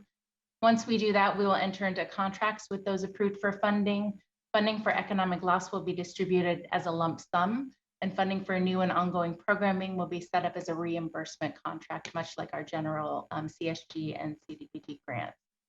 And then we would also like to receive direction from council for allocating the remaining set aside for this program. That is my presentation for you tonight, and I'm happy to answer any questions that you have. All right, thank you for that excellent presentation. I will open up the public comment opportunity. And for our participating members in the Zoom audience, now would be the opportunity to use the raise hand function for item 9.1. Just prior to us going into public comment, I just did want to touch base with City Attorney Hobbs, just in regards to whether we can proceed with public comment as I think we have some comments about one of the groups receiving funding. Yes, that's fine. And I think what you might be alluding to is Councilmember Hume and Councilmember Spees are on the board of the Elk Grove Community Foundation. They therefore have a potential conflict of interest where they're going to need to recuse themselves when the council considers this matter. They can just sign off and the council can consider that separately. But the public comment can go ahead and be taken with both those council members present. That's not an issue. Thank you, Mr. Hobbs. And Mayor, Vice Mayor, and council members, there were 12 comments received in total on this item, 11 received prior to the meeting. There was an email that was revised that was sent earlier this evening, but I do believe the individual that submitted it will be taking the opportunity to address those comments during public comment. With that, I will pull up the speaker timer so that we can commence pulling speakers in.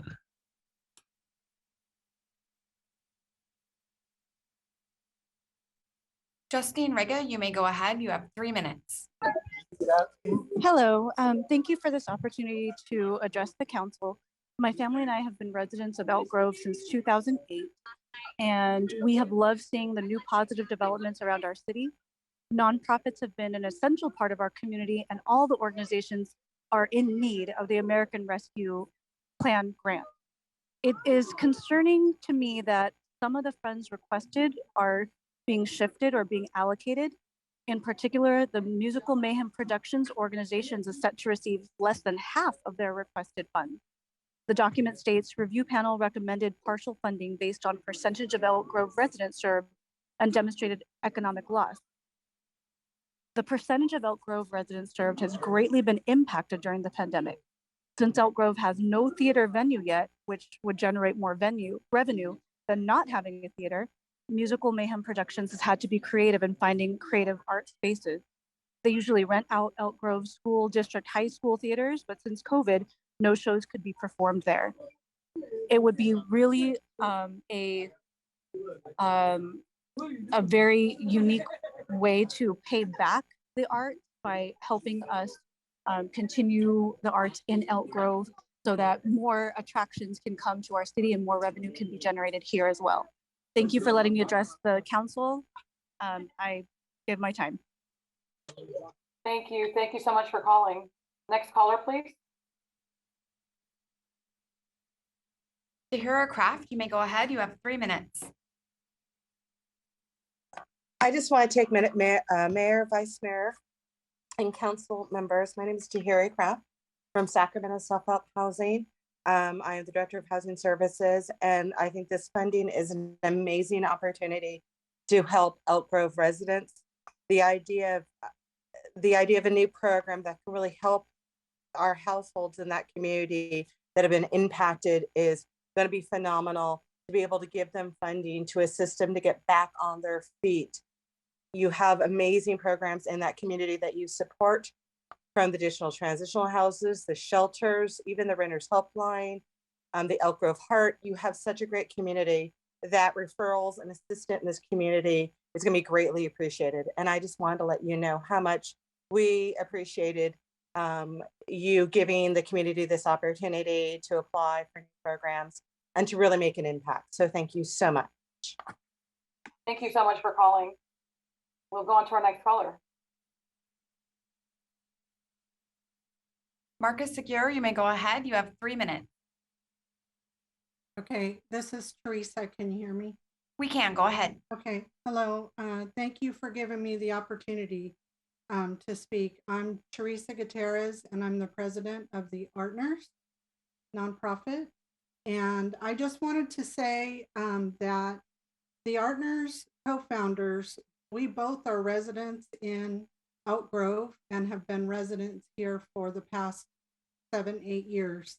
The Art Grove program that we brought to Elk Grove is exclusive to the city of Elk Grove, as the name is Art and Art Grove. And as it's all fresh in your minds because you attended the event that we had last 2 weekends ago, the Dia de los Muertos event, you can see that we delivered. We received so much gratitude and so many compliments on what we presented, the culture, the heritage, and to the community. It's very much needed. We asked for 25,000, and we would like for you to consider to give us more than 5,000, because we would like to continue to be able to put these programs on. This program is just for Elk Grove. The money would not go to any other, it would not go to Sacramento, it would stay in Elk Grove. We've already hosted 2 events and invested our money here in Elk Grove. And so we wanted the opportunity to ask if you would please consider to grant us a little more money so that we can reward the artists that have so graciously volunteered their time. And we received so many great testimonials. So we would just like you to consider. Thank you so much. Thank you so much for calling. We'll go on to our next caller. Laureen Pryor, you may go ahead. You have 3 minutes. Good evening, and can you hear me? I hope it's live now. We can. Go right ahead. Oh, perfect. Thank you for the opportunity to address you this evening. I'd like to thank the committee for even reviewing our application. It's no surprise that this city houses the district that's #1 in the state for disproportionate discipline of Black children. We've been working on this issue for 4 years. We've been able to make some headway, but your investment will help us to make more of an impact. I did notice the comments about a no discrimination clause, and I just want to address that really quickly. We have never turned a family away. our programs are targeted because we are Black people that run this program. We serve Black families unapologetically, but we serve all families. If you look at our pictures, if you talk to any of our kids in our BASSM program, if you talk to the director of our BASSM program, you will see that we do not discriminate against anybody. Targeted programming is not equal to discrimination. So I just wanted to put that out there. I wanted to let you know that we are so excited to be, or to have our office here in Elk Grove, tackling this issue for this city. It is one of those things that is going to continue to be an asset in this city as we take a look at what's going on and really get into how we can be of service in performing or thinking of solutions. We are solution oriented. We are family oriented. We are community oriented. So we want to thank the committee. We want to thank the council for their consideration. And I hope to see you all soon when Chambers is open and to everybody. Thank you very much. Thank you, Ms. Pryor. Good to hear from you again. Next caller, please. Ali Mua, you may go ahead. You have 3 minutes. All right. Good evening, council members and mayor. My name is Ali Mua, Elk Grove resident. I would like for this council or city to clarify for Elk Grove residents and myself how the 4 committee panel members were selected to perform the review. Who selected the 4 committee panel members? Was there a nomination period for panel member selection? If there was a nomination period, was there public notice given for the nomination period? Was there an application process? Was the application process publicized to Elk Grove citizens? Was the selection criteria for the panel members? What were they? What were the guidelines in place for potential conflict of interest between panel members and applicants for the grants? And lastly, were each of the 4 Elk Grove district represented on this panel? Thank you very much, and I look forward to your answers offline. Thank you. Thank you so much for calling in. We'll go on to our next caller, please.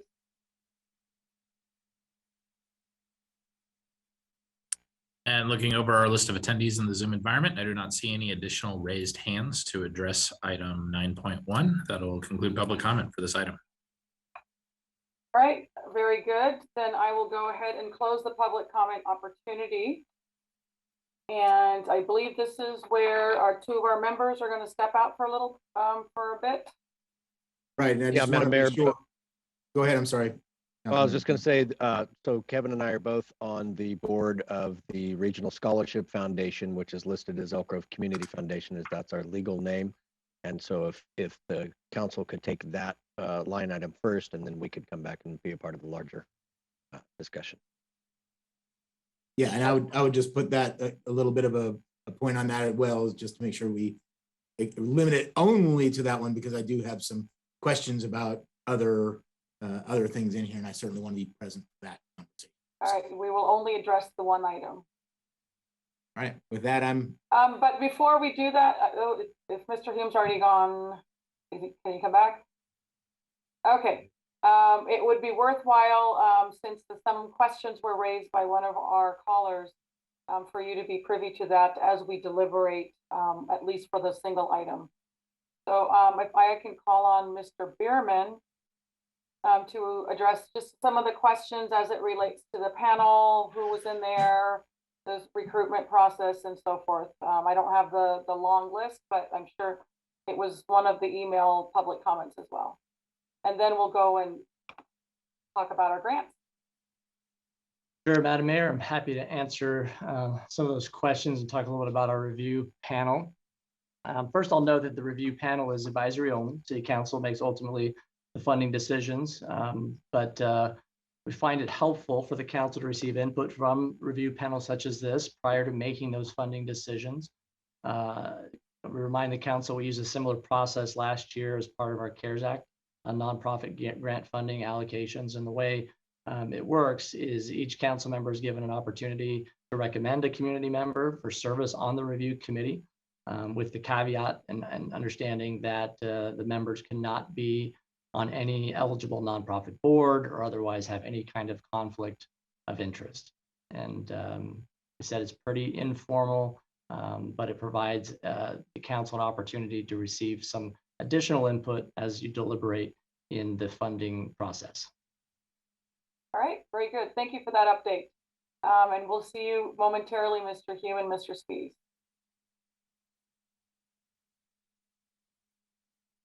All right, so we are going to, can you put up the sheet that has all of the nonprofits?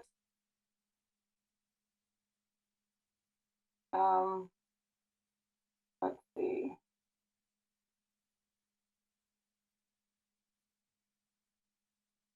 Alicia, are you still with us? There we go. Okay, excellent. That will help. So if we can go down to this first one that we're talking about, the Elk Grove Community Foundation. Perfect.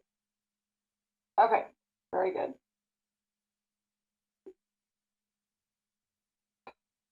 So I see here, so we're just, I'm gonna make the motion for this one that we at least go to 50,000. This is only 25% of the ask. And they do tremendous work. Love to hear your thoughts.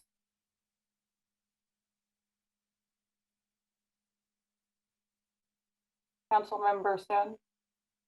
Thank you, Madam Mayor. Yeah, actually, that's literally what I have written down here, which, you know, it's kind of a prelude into one line of thinking. And so I would definitely support that. Vice Mayor Nguyen. So I'm good with that. I just want to ask a couple of questions. So Ms. Ted, I'm not sure if you're able to know this or pull this up, or maybe Mr. Bierman might be able to assist, but we also give funding to the Elk Grove Community Foundation and other areas as well too, right? And I can't recall back how much it was that we gave before. They do have funding through the event sponsorship program. And for their event, I don't know the most recent amount. Okay, but this one is specifically just for scholarships. Yes, this request was specific to scholarship program and the economic hardship that they faced. Right, yeah. Okay. For not having their big event. Correct. Yeah, I'm good with the 50 as well too, increasing it to 25. Okay, and then I think my added caveat would be because it really goes district wide, is that as much as we can, this is for our Elk Grove specific students. Yeah. Not just district wide, because the school district serves 3 cities. Right. Are you putting that in there, saying that it has to be? Does it need to? Yeah, is there clarification already in place for that? Yes, all of our grants that we write are specific, especially those that are working with Elk Grove Unified School District or students. We work with those that primarily serve Elk Grove or that are within the jurisdictional boundaries of this city so that they serve residents of Elk Grove. Okay, perfect. So I make the motion that we give Elk Grove Community Foundation a 50,000 grant. 50,000 total. Yeah. I'll second that. Okay. We have a motion and a second. And with the motion and the second, I will start the roll call vote, noting that Councilmember Spies and Councilmember Hume have stepped away and recused themselves from discussion on this item. So that vote will start with Councilmember Suen. Aye. Vice Mayor Nguyen. Sorry, I muted myself. Aye. Nope, that's part of our process in this teleconference environment. Thank you for that, though. And Mayor Singh-Allen. Aye. That recommendation will move forward 3-0. Very good. All right, can we ping our colleagues to join the meeting? They should be back momentarily. Okay. Can we share what we've done? Yes. Okay.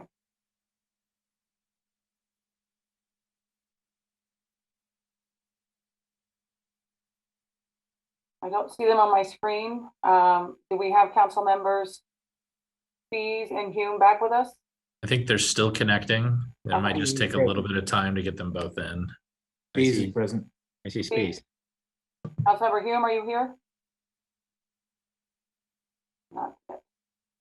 While they log back in, I'm just gonna let you know, I am gonna stop sharing, and I believe Sarah Bontrager is gonna share our spreadsheet so that you can see the changes as you're making the recommendation.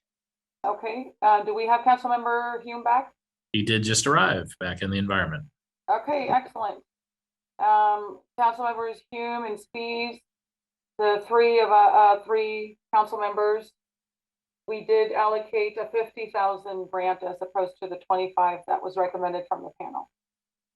So just sharing that with you. All right, I see Councilmember Soon, your hand is raised. Yeah, thank you, Mayor. I just wanted to continue with my line of thinking for, what we just did with the Elk Grove Community Foundation, and for my colleagues to consider. Obviously, these funds, came to us in a way that we were able to put it back out for this purpose solely. And so, in other words, instead of being used for city operations, we were afforded the opportunity to put some out for nonprofits. I want to thank the panel members for their volunteer work and their decision process. And, I think they were being good stewards of these funds and applied it as they did these recommendations. But as you look through, I see several on here, Elk Grove serviced organizations that could use a little bit more help. And so I won't get into the details of the numbers yet, but I just want to pose to my colleagues, a lot of these we could afford to maximize their requests that are Elk Grove focused, and then roll over the remainder to the community development block grant opportunities for other folks who didn't get a chance to apply. So I wanted to, my colleagues would be open to that. I like your line of thinking there. But I personally have flagged 4 for full funding, and I'll just throw that out here for their full request. The Elk Grove Food Bank, the Friends of the Animal Shelter, the Senior Center, the Teen Center, and Travelers Aid. Those are the ones that I have flagged at least for full funding, but we'll continue talking. Councilmember Spies, I'm sure that I have more too. Yeah. But those were for sure. Councilmember Spies. Thanks. So generally, I think that's good. I do have a question, probably for staff. Are the threshold requirements the same for ARPA funds as they would for the CDBG? And so if we roll ARPA funds into CDBG, would there be some conflicts in the requirements? The threshold requirements are the same in terms of an organization having to be registered in good standing with the Registry of Charitable Trust and the Secretary of State and insurance, and all of those type of threshold factors. Those are the same. The ARPA funding has less strings attached to it than CDBG funding does. However, we currently run our application process, our CDBG application, connected to our community service grant, which is our general funds that also do not have the same restrictions that CDBG do. So we are able to take the application and kind of split off some of those questions and allow an applicant to apply for one or all different streams of funding. And we would be able to tailor questions specific to this funding source that would help us tie it to the negative impact of COVID that we need to for ARPA, but be able to pull that out. The only caveat with that is knowing that this is one-time funding. So those organizations that would be applying for new programming under this funding stream would have to realize that this is one-time funding and likely would not be able to request the same funding level in future years. Okay. Also, can we scratch a little deeper on some of the reasonings on some of these? I mean, so for instance, food bank, it didn't really quite explain what what the reasoning was on that. MMP, BYLP. Can we scratch a little bit deeper on those reasons so we can kind of understand what's going on? I think as Councilmember Suen pointed out, I believe that the review panel was trying their hardest to be very good stewards of the funds and wanted to make sure that the benefit was reaching Elk Grove residents. So for the majority of them, they looked at the percentage of Elk Grove residents served based on what was in the application. And they did a percentage based on that across the board.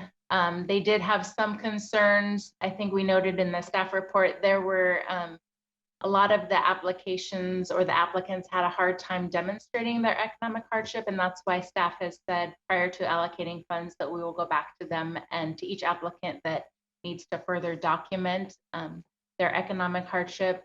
Some of the budgeting documents were contradictory, or we just didn't get the information that we needed to be able to document for this funding source. So that was some of their hesitancy.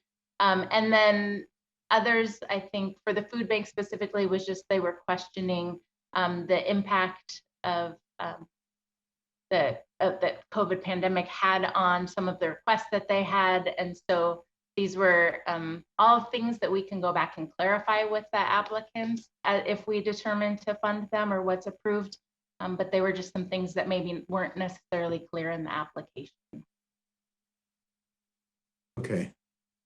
So, all right. So there's some tuning that needs to happen. Got it. Okay. Thank you. We'll ask our questions now and then we'll go through. I think it might be easiest to manage maybe going one at a time instead of lumping them, but we'll go through our Q&A. Vice Mayor Nguyen has her hand raised. Thank you, ma'am. So I'm sorry, I missed it. When do we have to have these funding spent by? I believe it's 2026 is the full amount. We were aligning this with our regular kind of program year. We wanted to roll these out as soon as possible, but we do have several years. I don't know if Mr. Berman can answer that exactly. I know we have several years for this funding source. So, and I received emails and phone calls just from a few organizations asking to increase their funding. And I know we heard some folks call in earlier today as well too. I believe that we have till 2026 to spend this. And with any federal funding, there's going to be lots of documentation to align with a lot of the funding that will be given to these organizations. It's on a reimbursement. And I understand that very well because that's kind of a lot of the funding that I have in my agency that I run. Documentation is crucial in all this. I'm wondering if rather than allocating all of the funding now, that instead of doing that, we do another round. And, while I want to fund everybody their full amount of what they're asking for, this is a one-time funding. And so folks have to understand that this is going to be another round of this. A lot of funding. And I'm wondering if maybe you would entertain, I looked at what we gave, what we just decided on for the Elk Grove Community Foundation. We increased it from 25 to 50. So we took 25% of what their requested funding was.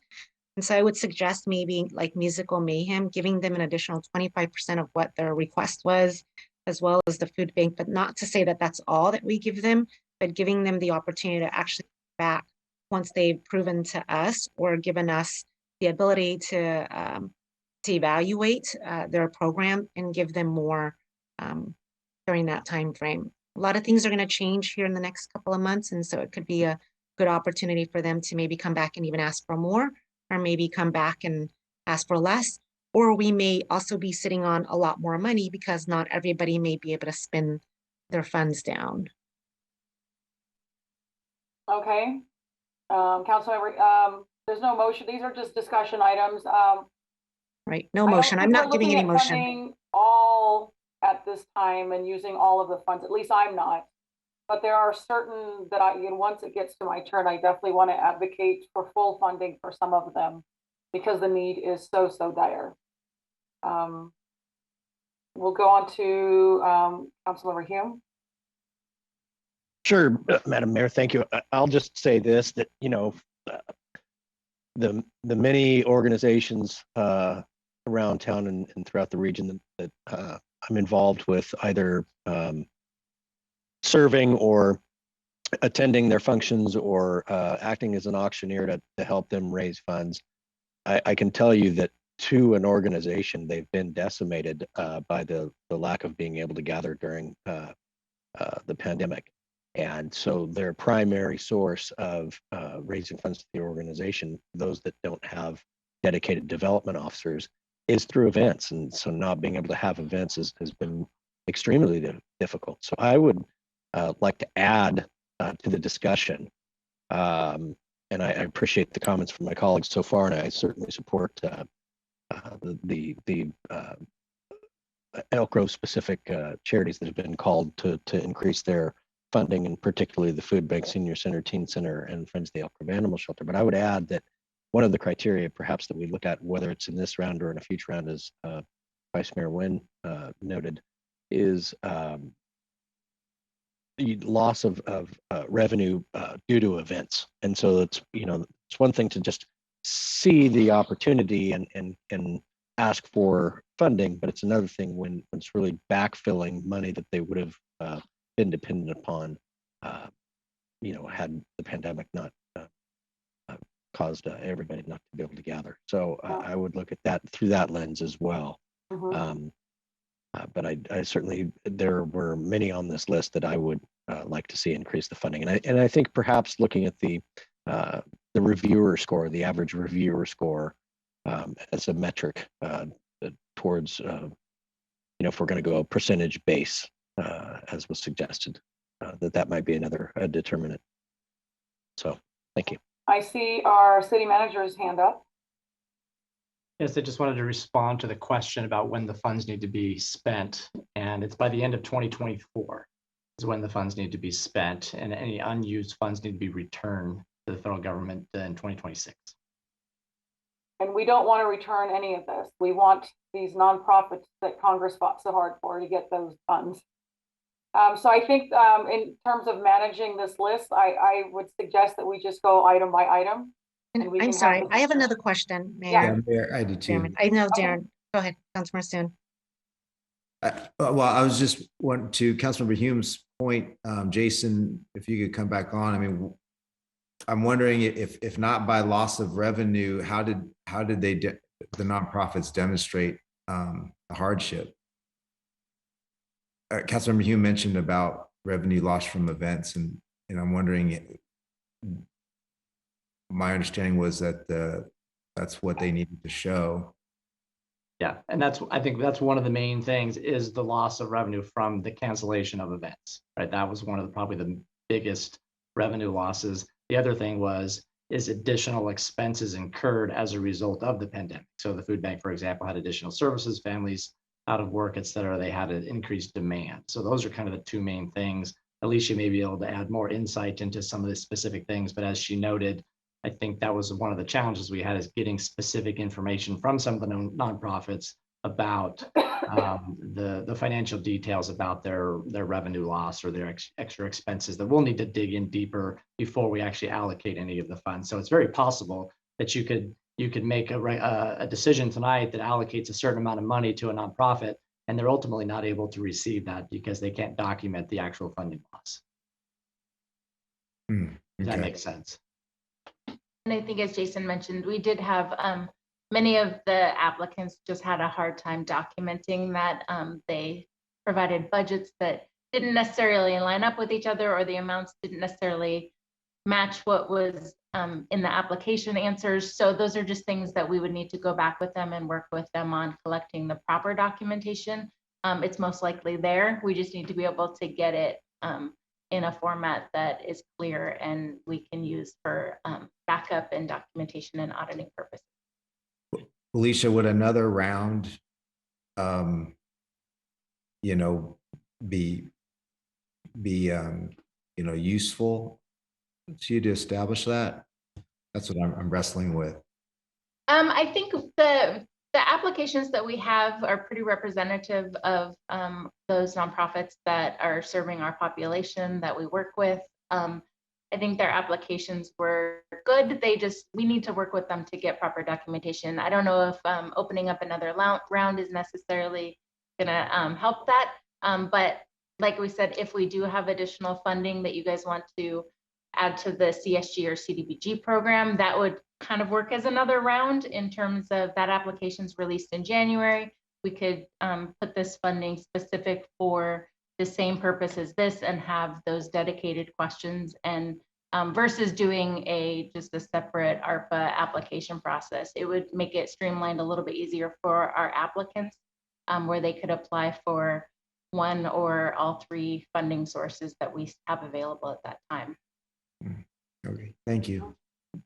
Vice Mayor, did you have a question? I do. So how are we going to ensure that the rest of this funding gets spent by 2024? So there may be some organization, as I mentioned earlier, that are not going to be able to spend the money. What is the process of making sure that if they're not able to spend it, that we're able to put that back out there for community organizations to apply for that money to ensure we don't return any of this? So if it's tied in with if a portion of it is tied in with our CSG and CDBG grants, those are the applications in January. And it's for a fiscal year that starts June to July. So I think we would be able to look at, so it's that June 2022 to July 2023. We would then have additional time to be able to figure out what funds were remaining, who didn't spend all of their funds, and look at other opportunities for allocating them.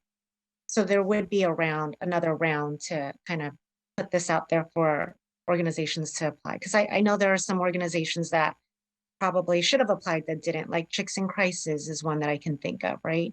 That should have applied, but I don't see them on here. So I'm just looking to see if we can have other opportunities for other organizations that missed this to have an opportunity.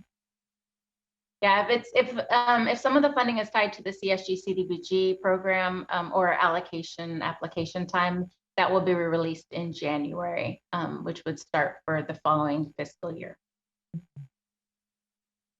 All right, are we ready to spend some money now? If I could just ask a Councilmember Hume, yes. Thank you. Just a clarifying question following up on the Vice Mayor's question there. Alicia, are we just dispersing the fund? In other words, the timeline for the funds to be expended by 2024, is that leaving the city? I mean, we are not reimbursing these organizations on a go forward basis, right? Once we make this award, we expend our funds. So for those that are economic hardship grants, those will be sent out in a lump sum payment. So they will receive those funding checks as soon as we get all their documentation and get a contract executed. For those are for ongoing programming or new programming, those will be set up similar to the way we do our CSG CDBG grant agreements, where it's a 12-month period and they will be reimbursement grants. So they will submit expenses to us on a quarterly basis. Okay. So some of the funds will go out the door right away and be done with, and then those that are new programming will have the year to extend. Then I think if we're looking at multiple funding rounds, and I appreciate the point about some organizations not being on this list, and maybe they should have been, I would like us to look at rolling in the remainder funds into our current programs, CSG and CDBG, rather than having a separate funding round that people would have to be made aware of something that's unusual. Yep. Can you say that again, Councilmember Hume? I'm sorry. So I would just suggest that whatever doesn't get allocated via the process tonight gets rolled into our regular CSG, CDBG program, so that these organizations don't have to be aware of a quote unquote special funding opportunity. Mm-hmm. So it rolls in with our normal funding that we do every year. Correct. Yep. Yeah. And that's one of our options from staff recommendation. That's what I was alluding to earlier, too. Mr. Bierman, did you want to add to this? I see your hand raised and then it went back. Yeah, I did. Just wanted to add, I think, having the second round to combine with the CDBG, CSG, that makes a lot of sense. I think, we want to try to allocate this to the nonprofits up to the $2.5 million that the council set aside. But it's very possible that as we go through round one now and then round two, that there's not enough documented demand for it. In other words, their ARPA guidelines are very specific. It has to be for these specific purposes. And if nonprofit, so for example, we have talked to some nonprofits that said, listen, I didn't qualify because I got PPP loans, I got other funding sources that I can't document a loss. So we can't give any funds to those organizations, or they can't document that they provided extra services because of the pandemic. So there's only going to be a certain amount of money that we can legally give away. And if, let's say, it turns out to be $2 million that we can document, we don't want to give back the other $500,000. So that other $500,000 would be allocated to other ARPA, very deserving programs. We have a whole list of things that you guys have already allocated. So we'll make sure as we monitor that, we get through the second round, kind of see where we are. And if we still have some money left over from the nonprofit funding that we can't spend, we're not going to let it go to waste. We're going to put it back into, based on your direction, the programs that you'd like to see funded. Any other questions? Otherwise, we'll go ahead and start. We're ready to start? All right, we'll go ahead with the first one here, American River Natural History Association. I'm personally fine with this recommendation. Any thoughts on anybody wanting to increase it or stay as is? I'm good as is. Okay. I'm good. Partners. Compelling case made from our caller. They do great work. I would definitely like to see an increase. I'm open to suggestions. Having attended the Art Grove event and seeing what these folks are doing on the ground, I would support an increase. Yeah. Do you have a recommended amount? Let's go to 15. We'll I triple. can support 15. Any objection to 15? Mr. Spees, I'm not seeing Kevin on my screen. Okay. Black Youth Leadership Project. I'm good with as is. As is. With the caveat for Elk Grove residents, residents and students only. But hold up, let's scratch this a little bit here. Again, that's one of my previous questions that I wanted to go back to, is if they can clean up it, whatever the policy issue is, if that can be cleaned or not cleaned, if it could be corrected, does that change anything? Right? I mean, it's certainly a worthy endeavor, but it seems to me that if that's something that can be corrected, then there should be additional consideration. There's other things that people are going back to correct, right? So couldn't they correct the non-discrimination policy?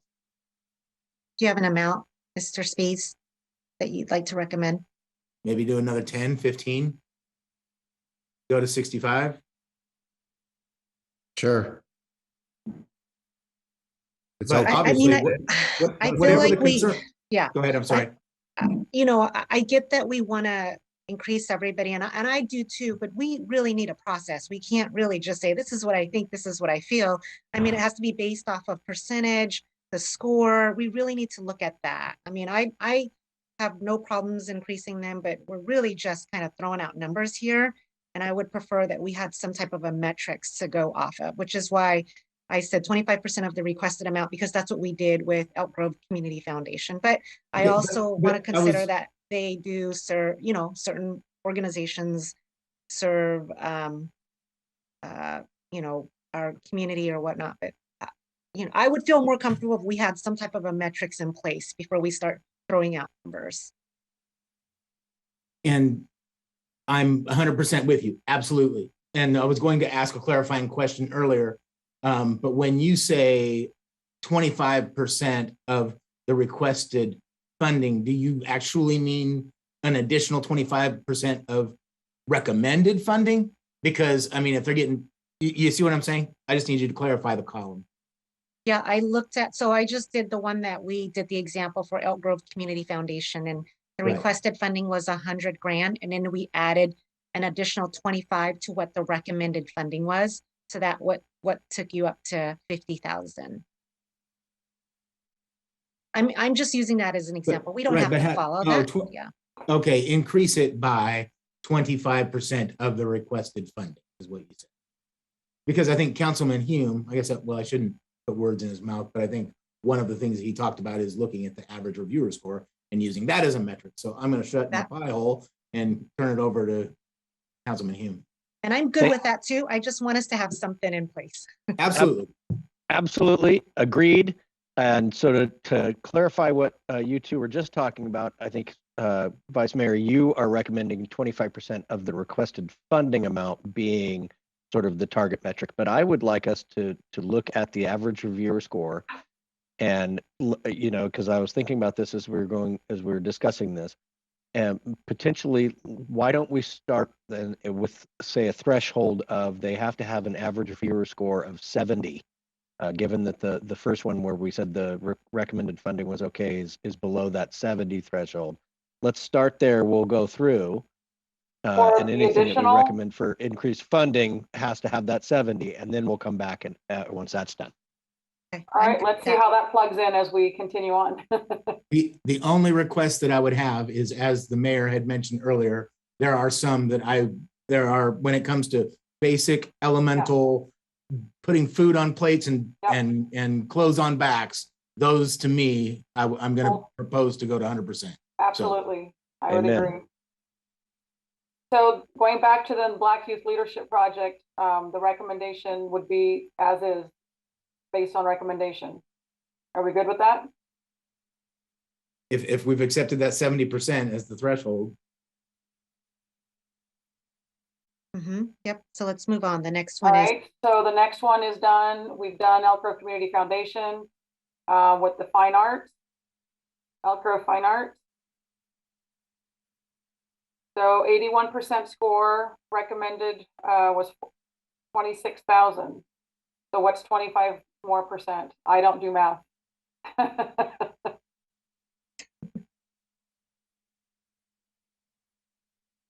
Somebody's another 10,000. I'm sorry? Another 10,000. Are we good with, do you want, well, I guess the first question is, do we want to add more? We're not assuming it's going to happen every time. Where are we? Maybe we are. Yeah, so we said earlier 25% of the recommended funding.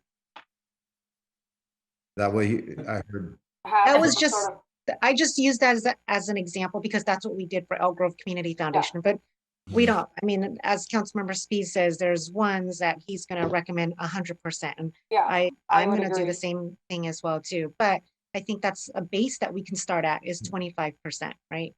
And they got a score of 81.37, so that's good. So I'm fine with the 36. Everyone good with that? Thumbs up? All right. Next one, Elk Grove Food Bank. I'm recommending the whole thing, the 350,000. Absolutely. Yeah, but I just want to, I mean, and I'm fine with that, but I just, to your point about Councilmember Spees, anything about, you know, those bare essentials, you know, I do take to heart that some of these serve communities greater than ours. I mean, as does Elk Grove Food Bank, but they also, you know, receive funding from other places, right? Sacramento Self-Help Housing, Sacramento Housing Alliance. And so remember, you know, every city, these funds were for city operations. So a lot of these cities have gotten their share of these things. And so I just want to be cognizant of that. I don't know that it's an automatic 100% for everybody. Yeah, and I think the panel also mentioned that, and I thought that was good on their review. Right, and like I said, I was more towards what the mayor had said previously relative to those 4, I don't know, maybe even 5. Yeah, I had 5. Those were good. Yeah, okay, got it. Thank you. Elk Grove Lodge, 89% score. Yeah, I mean, I think I would do 100% for them. I mean, they're veterans and counseling support. Are we good with 100% or the 25? What doesn't well, that? I guess I'm What being does our veteran grinchy. say? I guess I'm being a little grinchy because what I heard before was over 70%. If it's over 70% and not a basic human service type thing, then we were doing a quarter of the requested funding as an increase. I'll follow that. So I wasn't going off of that. I was look, just, don't get me wrong. I mean, Elk Grove Lodge. I mean, there's some in here that I'm just There we like, hey, go. give it all to them, right? But I would think that in order to do it fairly, it has to be the over 70, right? And unless it's like a basic human service, then it's only a quarter of the requested funding as an increase. All right, so we got that 25% there. Puts it at 25,000. Are we good with that? All right, moving on. We've got the next one, next few done. So let's go below. Where are we at? We are at the Friends of the Elk Grove Animal Shelter. I mean, I would say give the full. That but goes to the full, yeah. I That mean, will get us there.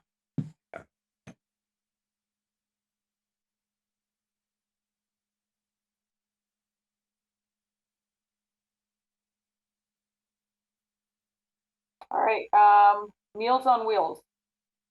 they were under More 70. information on that. They're 67% score, so they're No, not. they're not eligible, so we're good with the 20. We don't need to make adjustments. All right, moving on. Musical Mayhem. So I want to fund them more, but I want to point out a slippery slope of using the percentage of a requested funding formula, because what we're doing is encouraging them to request higher amounts, right? If I know I'm only going to get a chunk of what I request, then I'm going to request more.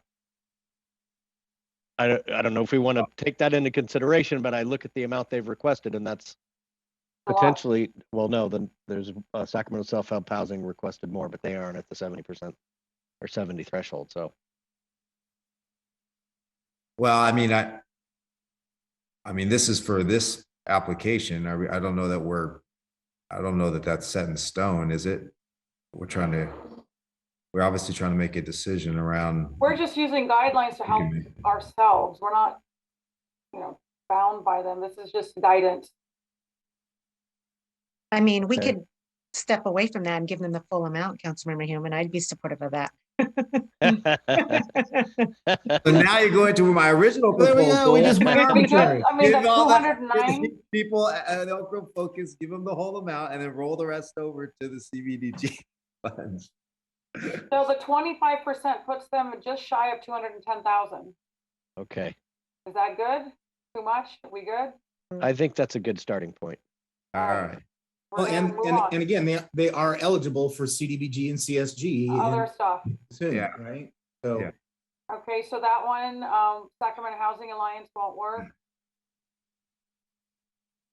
Senior Center. Fully funded. Fully yeah, fully funded. funded. Well, yeah. Teen Center is also fully funded. Yeah, so let's go down. And that's it. They got travelers. They're not at the Travelers 70. Aid. Yeah. Oh, they're so not at the they're- 70. Yeah, and everybody else is fully funded. Yeah. So what does that put us? Our grand total down below. Voila. So Almost half. Yeah. About $1 million rolled over to the other. And so when we get pulled aside and asked what this score was, can somebody on staff explain to me once again what the average review, how that average reviewer score came about? So the reviewers had they each had a score sheet that they looked at each application, looking at the different review factors. If it was an economic hardship, they looked at those budget documents.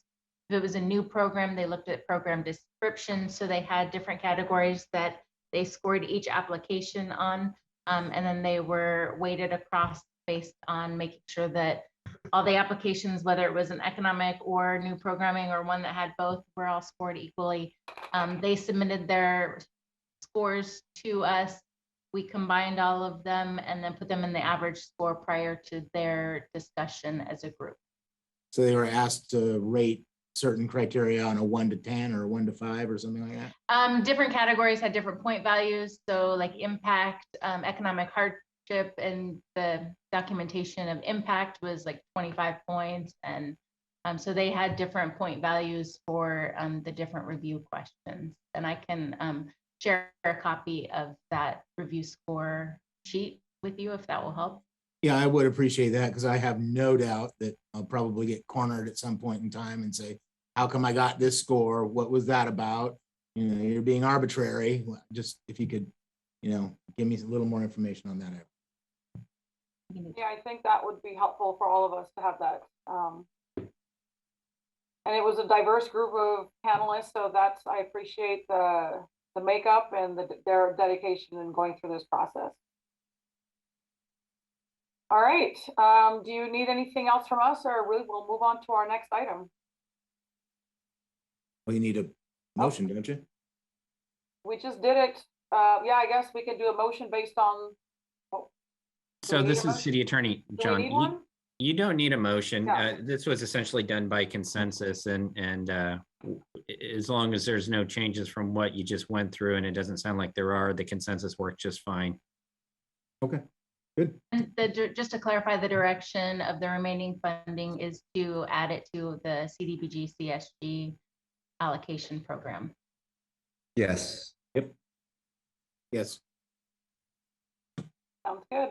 But I think though the allocations were done and we went through the listing, we do have a resolution that's memorializing that allocation. So if we do want to make the motion and the second on the resolution of the item Yep, as amended with that allocated fundings.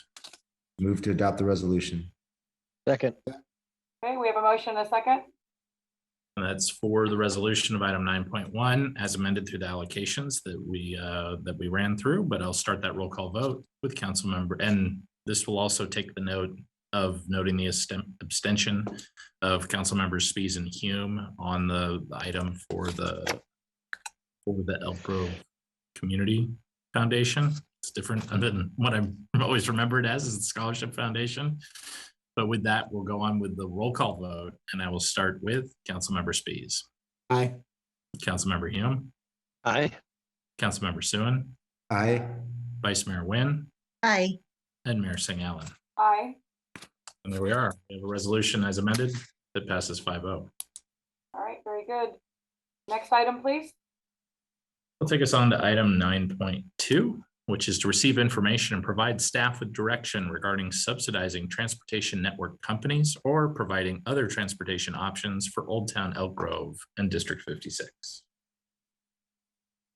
Good evening, Madam Mayor, members of the City Council, Mike Costa, Community Partnerships and Government Relations Manager. Just give me 1 sec as I go ahead and share my screen, please. All right, here I go. Sorry, 1 sec. All righty.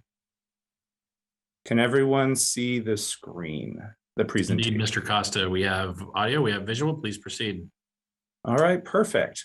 Well, good evening again, Mayor Singh Allen, members of the City Council, Mike Costa. I just wanted to bring this item to City Council this evening as a follow-up to direction that staff received on June 23rd, where staff had been directed by City Council to broadly investigate the subsidization of transit network companies, or for example, Ubers or Lyfts, or alternative transportation services that could be provided for either the Old Town Elk Grove District or District 56. Aside from the potential, let's see, it's not switching over on my side. Sorry, 1 sec, there we go.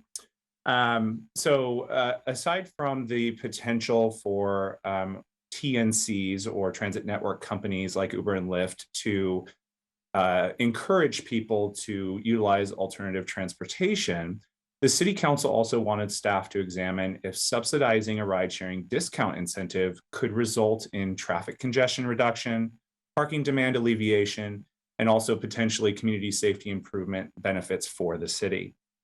The following slides that I'm going to be going over kind of discuss the different categories of staff's investigation and analysis starting with the subsidization of TNCs, or transit network companies. Staff did reach out and contact both Uber and Lyft and determined that both TNCs could provide a discount ride incentive with a city's subsidy. However, in considering this ability, staff also further examined the longer-term viability and sustainability of this subsidization program, as well as their ability to produce measurable benefits. One of the things that staff kind of determined and discovered in its investigation and research is that Uber and Lyft both have a perception of Sacramento's market as a smaller demand market, even prior to the COVID-19 pandemic. And while some discount ride incentives are provided in larger markets in other parts of this country, Sacramento's market was never deemed a necessarily viable market for TNCs, both Uber and Lyft, to sustain their discount ride incentive without some sort of subsidy.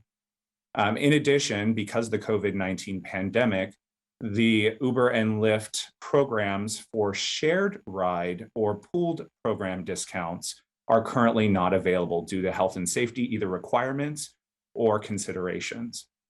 So staff also looked at, aside from the shared ride program, staff looked at what kind of benefit would an Uber and Lyft subsidization or discount program do. And in conducting its research, staff reached out to both its traffic modelers that we do have on staff through Fair and Pierce, and looked at other research that actually suggests that without a shared ride or pooled program, it is difficult to determine how actual TNCs can reduce traffic volume, which is one of those benefits that what we considered examining in the beginning.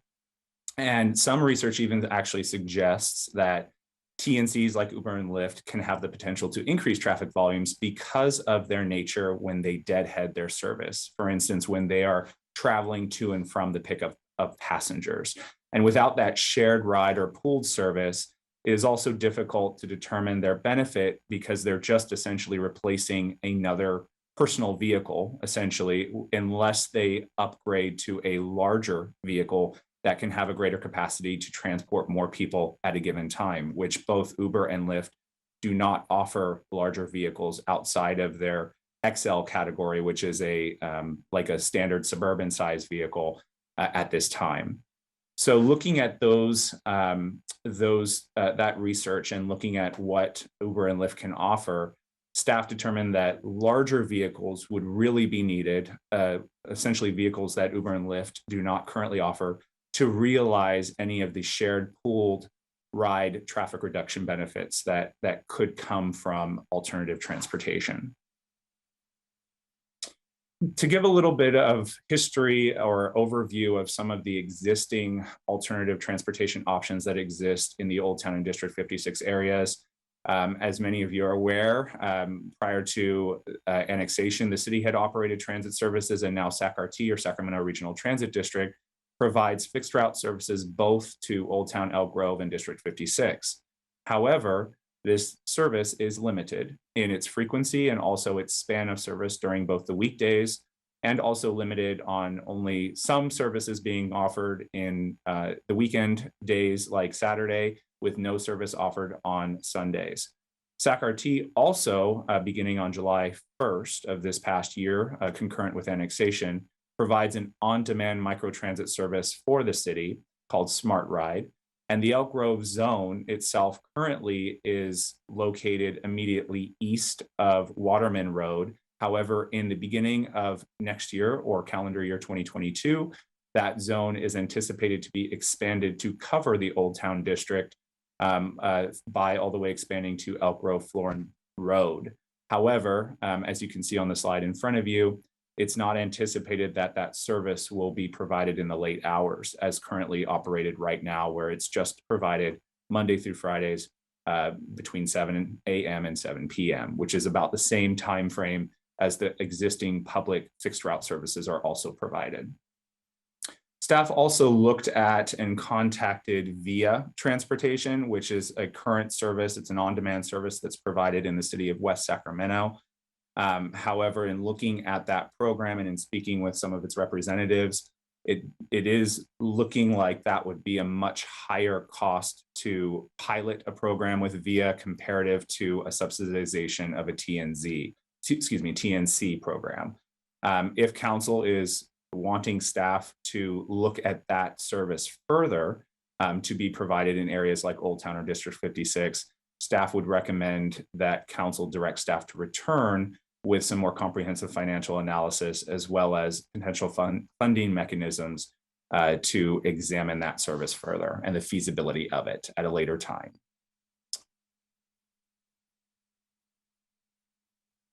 So another thing that staff examined, again, one of the benefits potentially that could come from encouraging people to utilize alternative transportation was an alleviation of some of the parking challenges that are perceived, especially in the Old Town district. However, one of the things in looking at this issue further and this potential benefit is that in terms of actual challenges with parking, especially in the Old Town district, staff has observed in many cases, especially during events, that there are both overutilized areas and underutilized parking areas in the Old Town Elk Grove district during special events. And so should council wish to address that issue, one of the things that staff would recommend at this time is, rather than subsidizing a ride sharing program, that instead staff could look at improving directional signage and or incorporating more designated ride sharing and or carpooling pickup and drop off locations, especially along the newly opened Railroad Street project, to facilitate traffic flow and also encourage people to find parking that is available during specialized events. Staff also looked at financial considerations and funding mechanisms for a subsidization of shared ride discount program or an alternative transportation service. And at this time, it looks like the only available funding source, if council were to pursue a program of this nature immediately, would be the general fund. Staff reached out to the Sacramento Area Council of Governments, or SACOG, and also examine some of its internal funding sources relevant to some of the police departments' drug and alcohol prevention programs and also mitigation programs. And unfortunately, this type of subsidization program or any alternative transportation source at this time would not be eligible under those programs. But staff is still keeping an eye out, especially for SACOG's Innovative Mobility Program, to examine potentially in the future, as that program develops, that there may be a potential funding mechanism or eligibility for this type of subsidization of a discount TNC rideshare program. And then the last thing that staff examined as part of its investigation was looking at TNCs and how they could potentially provide a measurable impact to mitigating some of the effects of drinking and driving. While it's definitely known that a transportation network company such as Uber and Lyft can provide a good alternative to driving while being intoxicated, essentially, there is still currently no comprehensive or universally accepted correlation or study that identifies the reduction of driving under the influence incidents as being tied directly to, say, a TNC or like an Uber and Lyft discount ride program. In addition, most current establishments in the Old Town, Elk Grove, and District 56 areas are not open late. In many cases, they're not open past 11 p.m. So it would be very difficult for staff to kind of identify a measurable metric that if this program were to be implemented and this discount subsidized, that it would lead to a measurable result of reducing DUIs citywide.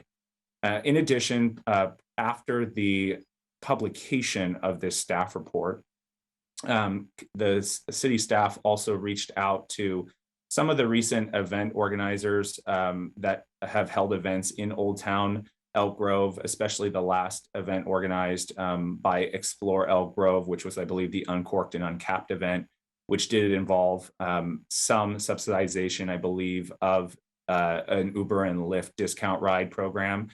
And in looking at that further, staff would continue to encourage special event organizers, especially organizers of events that involve alcohol drinks being consumed as part of the event, to continue to partner with these transit network companies like Uber and Lyft for discounted ride sharing services. With all of the broad research that staff conducted on this item, at this time, again, council has the option to continue to pursue potentially subsidizing a transit network company for a discount ride program or providing even an alternative transportation service. However, based on staff's research and also based on the uncertainty regarding the actual measurable benefits associated with this type of program, staff is not recommending that the city provide a subsidized discount ride program at this time. In terms of impact to the city's general fund, with this item as it sits right now, there is no impact to the city's general fund, as this was just a research item. However, should the city council wish to direct staff to execute a subsidy agreement with one of the TNCs that was previously identified, or even provide an alternative transportation service to Old Town Elk Grove or to District 56, those costs are actually not fully known at this time, and staff would return to the city council at a later date with a required budget amendment. This slide here just presents a summary of staff's findings for city council's consideration this evening. This actually concludes my presentation, and at this point, I am available for any questions that city council may have. Thank you. Thank you, Mr. Costa, for that excellent report. I will go ahead and open up the public comment opportunity. So for our attendees in the Zoom environment, now would be the opportunity to reuse the raise hand function for comments on item 9.2. Mayor, Vice Mayor, and council members, there were no written comments that were received prior to the meeting in relation to item 9.2. Taking my attention back over to the listing of attendees in the environment in Zoom, and I do not see the raised hand function being utilized. That will conclude public comment for item 9.2. All right, I'll go ahead and close the public comment opportunity and go to council comments and deliberations. Councilmember Sun. Thank you, Mayor. Yeah, I thought I'd go first since I appreciate the council accommodating my request to look into this. Mike, first of all, I want to thank you for your research on this, and you did a great job. And I also congratulate you because I think this is going to be your last project with us as you move on to greener pastures. I know you got a great opportunity ahead of you, and want to congratulate you on that. We're gonna definitely miss you here, and I really enjoyed working with you. I accept the data. You know, I think we need to continue to look for ways to encourage our residents to take alternative modes when possible, because none of us like sitting in traffic and at these events, in terms of being safer for our residents, especially when alcohol is involved. So I hope that the future sponsors will continue to encourage alternative modes of transportation, whatever that may be.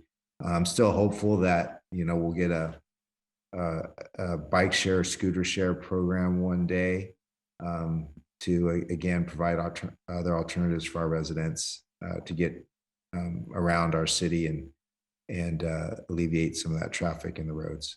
So thank you very much. Thank you, Councilmember Sun. Councilmember Spies, any comments, questions? No, well, what I would add is probably to echo Councilmember Sun, particularly related to folks who are having those large events, brew fests or things like that.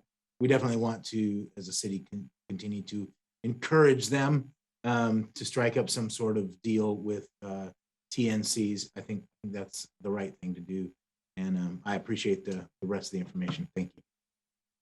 Councilmember Hume. Oh, and I'm sorry. Sorry, Mr. Costa, we haven't had an opportunity to work much together, but I've appreciated your work from afar, and I just want to wish you the best of luck, and hope you enjoy. Thank you for your time with Elk Grove.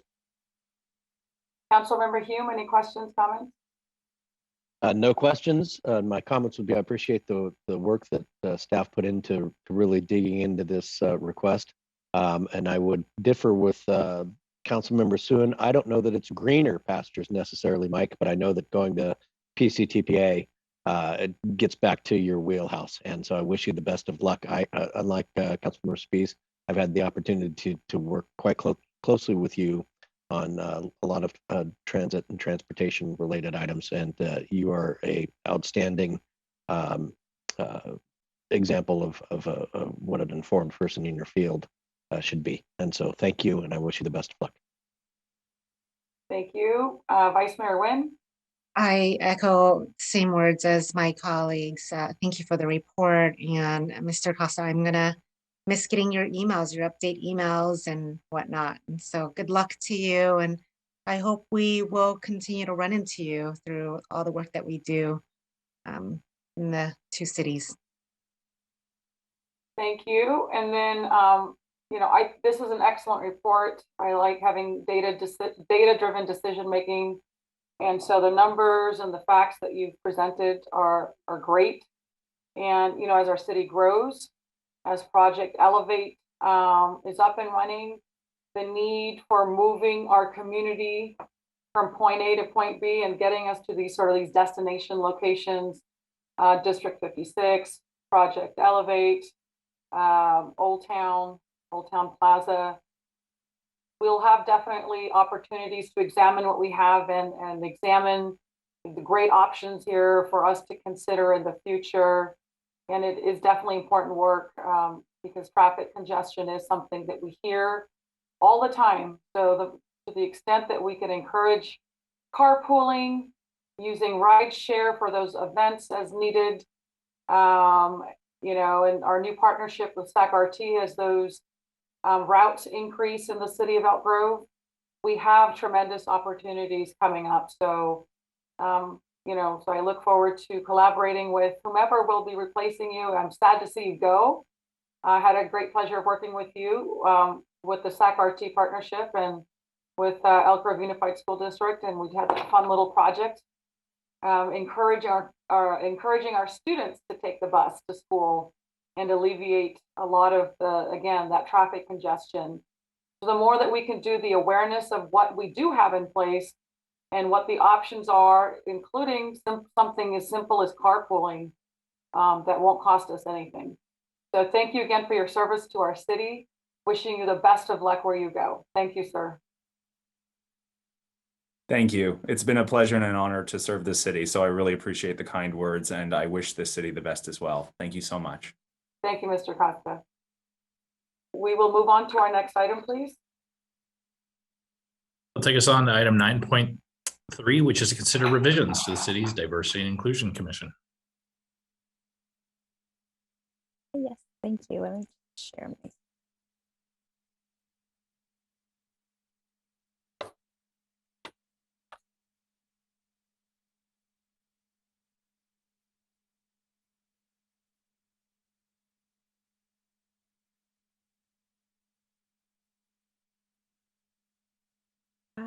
Jason, did you give me authorization? Yeah. I still don't see it as of yet. So you just want to make sure you're using the share screen function. And you should have the capacity to use share screen at this point. I don't think I do. Do be there we careful. go. Sometimes there's a little arrow that's right next to the share screen. You actually want to click kind of more in the middle in the green. And now we've got it coming through. And then if you just hit slideshow mode, we should be ready to go. Awesome, thanks. All right, Okay. please proceed. Good evening, Mayor Singh Allen and City Council members. My name is Karina Arroyo, and I'm the Graduate Student Assistant for the City Manager's Office. And I'll be presenting a consideration that would change the composition guidelines for the Diversity and Inclusion Commission tonight. So as you may remember, Council previously approved a resolution that dissolved the Multicultural Committee in favor of forming a diversity and inclusion commission to better address the issues surrounding diversity and inclusion within the Elk Grove community. So last month, staff actually had the opportunity to meet and propose a change in the membership criteria. And so today I'll be presenting the updated criteria in addition to some recommendations from the D&I Commission for your consideration. So as it stands, the current criteria guidelines require the commission members to be at least 18 years of age, that they reside in the city of Elk Grove, that they be registered to vote, and should not be elected officials or city employees. In that similar fashion, our standard application form for the D&I Commission also doesn't provide insight on an applicant's experience with diversity, equity, or inclusion issues. As a result, the current appointment application and selection criteria for the commission does not take into account the broad range of human differences that may be important in the selection of the Diversity and Inclusion Commission members. So staff has conducted some research on membership criteria, bylaws, and application forms for other cities with diversity, equity, and inclusion commissions. With this in mind, staff is able to provide some alternative language that would take into account these differences. In addition, the application form will include supplemental questions that will allow applicants to share their personal experience, as well as their motivations to work along with the city to support an equitable community. So with the help of the commission, we came up with an updated criteria that would not replace the current criteria, but more work is in addition. So it reads as follows. The council will strive to appoint commissioners who bring their lived experiences or professional backgrounds that ensure a broad and diverse representation of members through race, ethnicity, sexual orientation, and gender spectrums, socioeconomic status or history, national origin, veteran, age, and/or other identities. Appointed members will be expected to think broadly in terms of how issues of diversity, equity, inclusion, and social justice are important to the Elk Grove community. So, as I mentioned, staff has conducted some research, and many of the other commissions and committees that were explored, or at least one, had up to 2 seats for students. So staff is recommending that we add a seat for a youth perspective. This would be to enable the group to consider a youth concerns, as well as to promote DEI issues in schools. So this membership alternative would require that we eliminate the age requirement, but also staff has identified here 3 ways in which we could implement this membership alternative. Number 1 would be to add this position within the existing 10 seats on the commission. Second option would be to add 1 more seat to the commission for a student. And then the third option would be to extend an invitation to the youth commission for a student to serve as a youth liaison for the Diversity and Inclusion Commission. And so as far as the composition requirements, we've identified here 2 ways that we could implement these guidelines moving forward. So option 1 would entail to open all of the commission positions, which would require existing members to reapply. Option 2 would entail waiting for vacancies to occur. It's important to note that vacancies for this group do not occur frequently. So as you can see here is a look at the vacancy frequencies in the last 10 years, which range from 0 or no vacancies in a year to up to 3. And so, as I mentioned before as well, staff had the opportunity to meet with the D&I Commission last month, and they were able to help us create the updated criteria. They expressed support to extend an invitation to the Youth Commission. And while they did have some mixed feelings on the implementation options for the guidelines, they did ultimately express support for both. So one recommendation that the commission hopes the council will consider is implementing an attendance requirement for monthly meetings as well as for commission hosted events. So the next steps would be, with council's approval, for staff to return within a month with an updated commission resolution and an application. And so to summarize, staff would like to recommend adding an updated criteria, receiving some direction regarding a youth representative, to implement a 70% attendance requirement for monthly meetings and a 70% participation requirement for commission hosted events moving forward. And so finally, staff would also hope that council considers both implementation options. And depending on council's direction, staff also hopes to host a mini retreat for the D&I Commission in conjunction with the Circle Up Education consultants, so that they can begin with a shared understanding of diversity, equity, and inclusion as it relates to Elk Grove community. So with that, that's the end of my presentation, and I'll take any questions if anybody has any. All right, thank you, Ms. Arroyo. That was an excellent, excellent presentation. Wonderful job. I will go ahead and open up the public comment opportunity. And so for our attendees in the Zoom environment, now would be the opportunity to use the raise hand function, so then we can start to pull you in for public comment. Mayor, Vice Mayor, and council members, there were no written comments that were submitted in relation to item 9.3 prior to the meeting. So I'll pull up that speaker timer, as we do have an interested individual in addressing the council on this topic.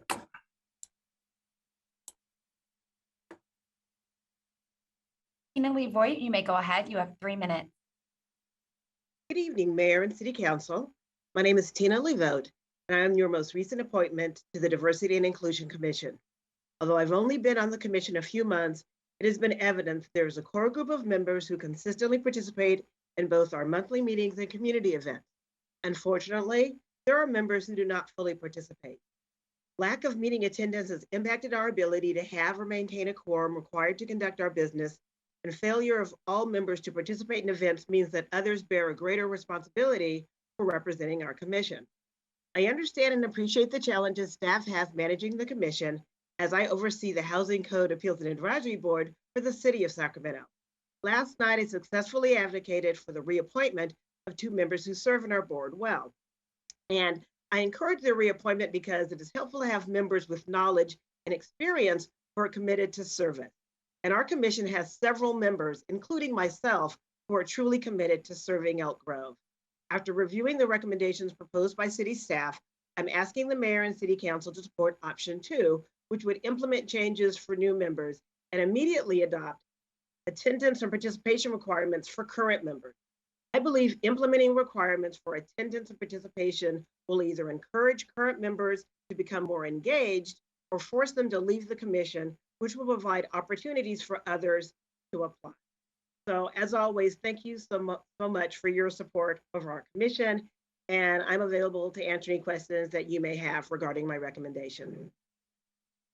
Thank you. Thank you so much for calling in, and thank you for your service. Any other callers? Jessica Carter, you may go ahead. You have 3 minutes. Hi, thank you. Hopefully you all can hear me. When I see the timer start, I'll know that you can. Okay, perfect.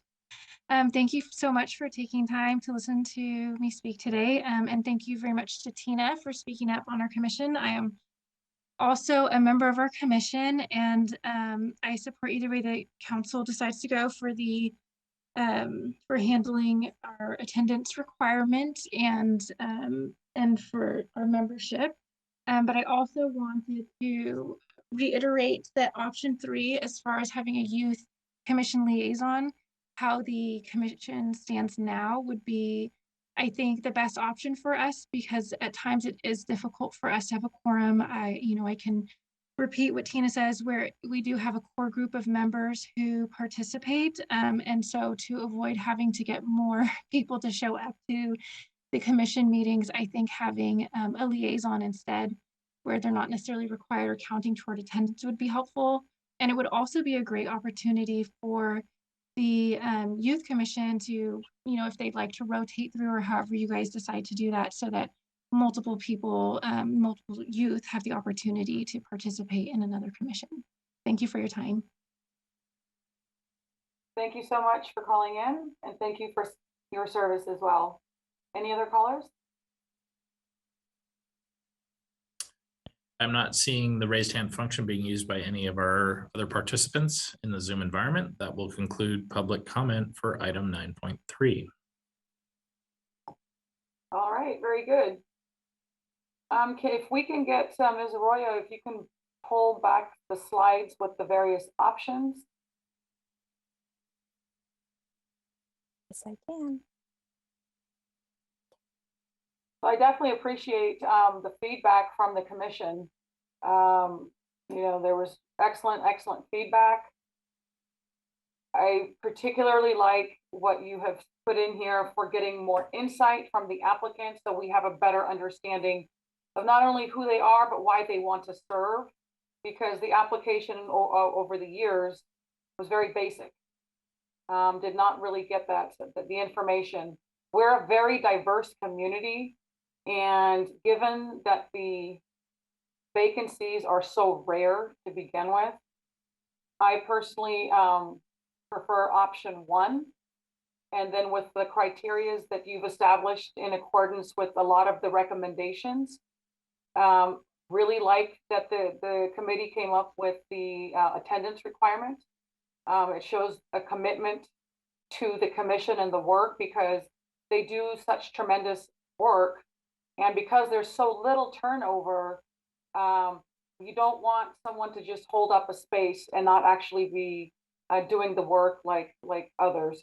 So I really appreciated some of that feedback.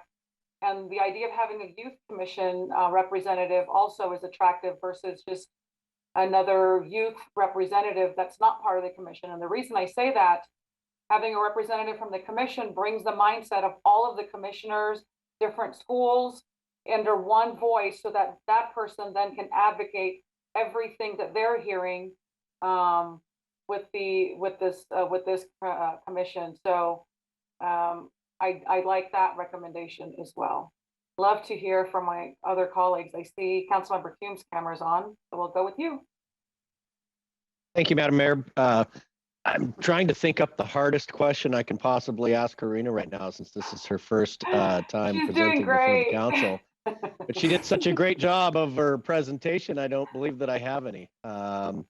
I agree with you with respect to everything that you said regarding option 1, as well as the benefits of having the youth commission representative. And I'll just say that in addition to the 2 women who took time to call tonight, I just want to appreciate those commission members who take this job so seriously. I've had a couple of them mention to me that there are problems on the commission, not only of people not participating and not putting in the work, but in some cases, being disruptive towards the goals of the commission. So I would like to see us take a good look at that and implement some new policies that clarify their roles and expectations to serve on that commission. So I support option 1. I support the youth commission being the representative. I support the attendance requirements, as well as the new language for the criteria. And I have to do a shout out for the retreat. That's great. It brings everyone together as a team, because diversity, equity, inclusion, it's a mindset. would have started off as the multicultural committee. This is just different work. So getting everybody on the same page is remarkable. I see Councilmember Spies, your camera's on. Thank you, Madam Mayor. Yeah, so I would agree with most of everything that's been said. I want to poke at the edges on, if you could go back to option 1 and option 2, and perhaps I could suggest an option 3. And before I explain my option 3, I want to explain my problem with option 1 is we have some members who are new. We have 1 at least, right? Ms. Voigt. We have 5 or 6, well, probably about 5, right? That are showing up, that are doing the right thing. We have probably about half that may not be with good attendance and may not be achieving what we would expect them to achieve.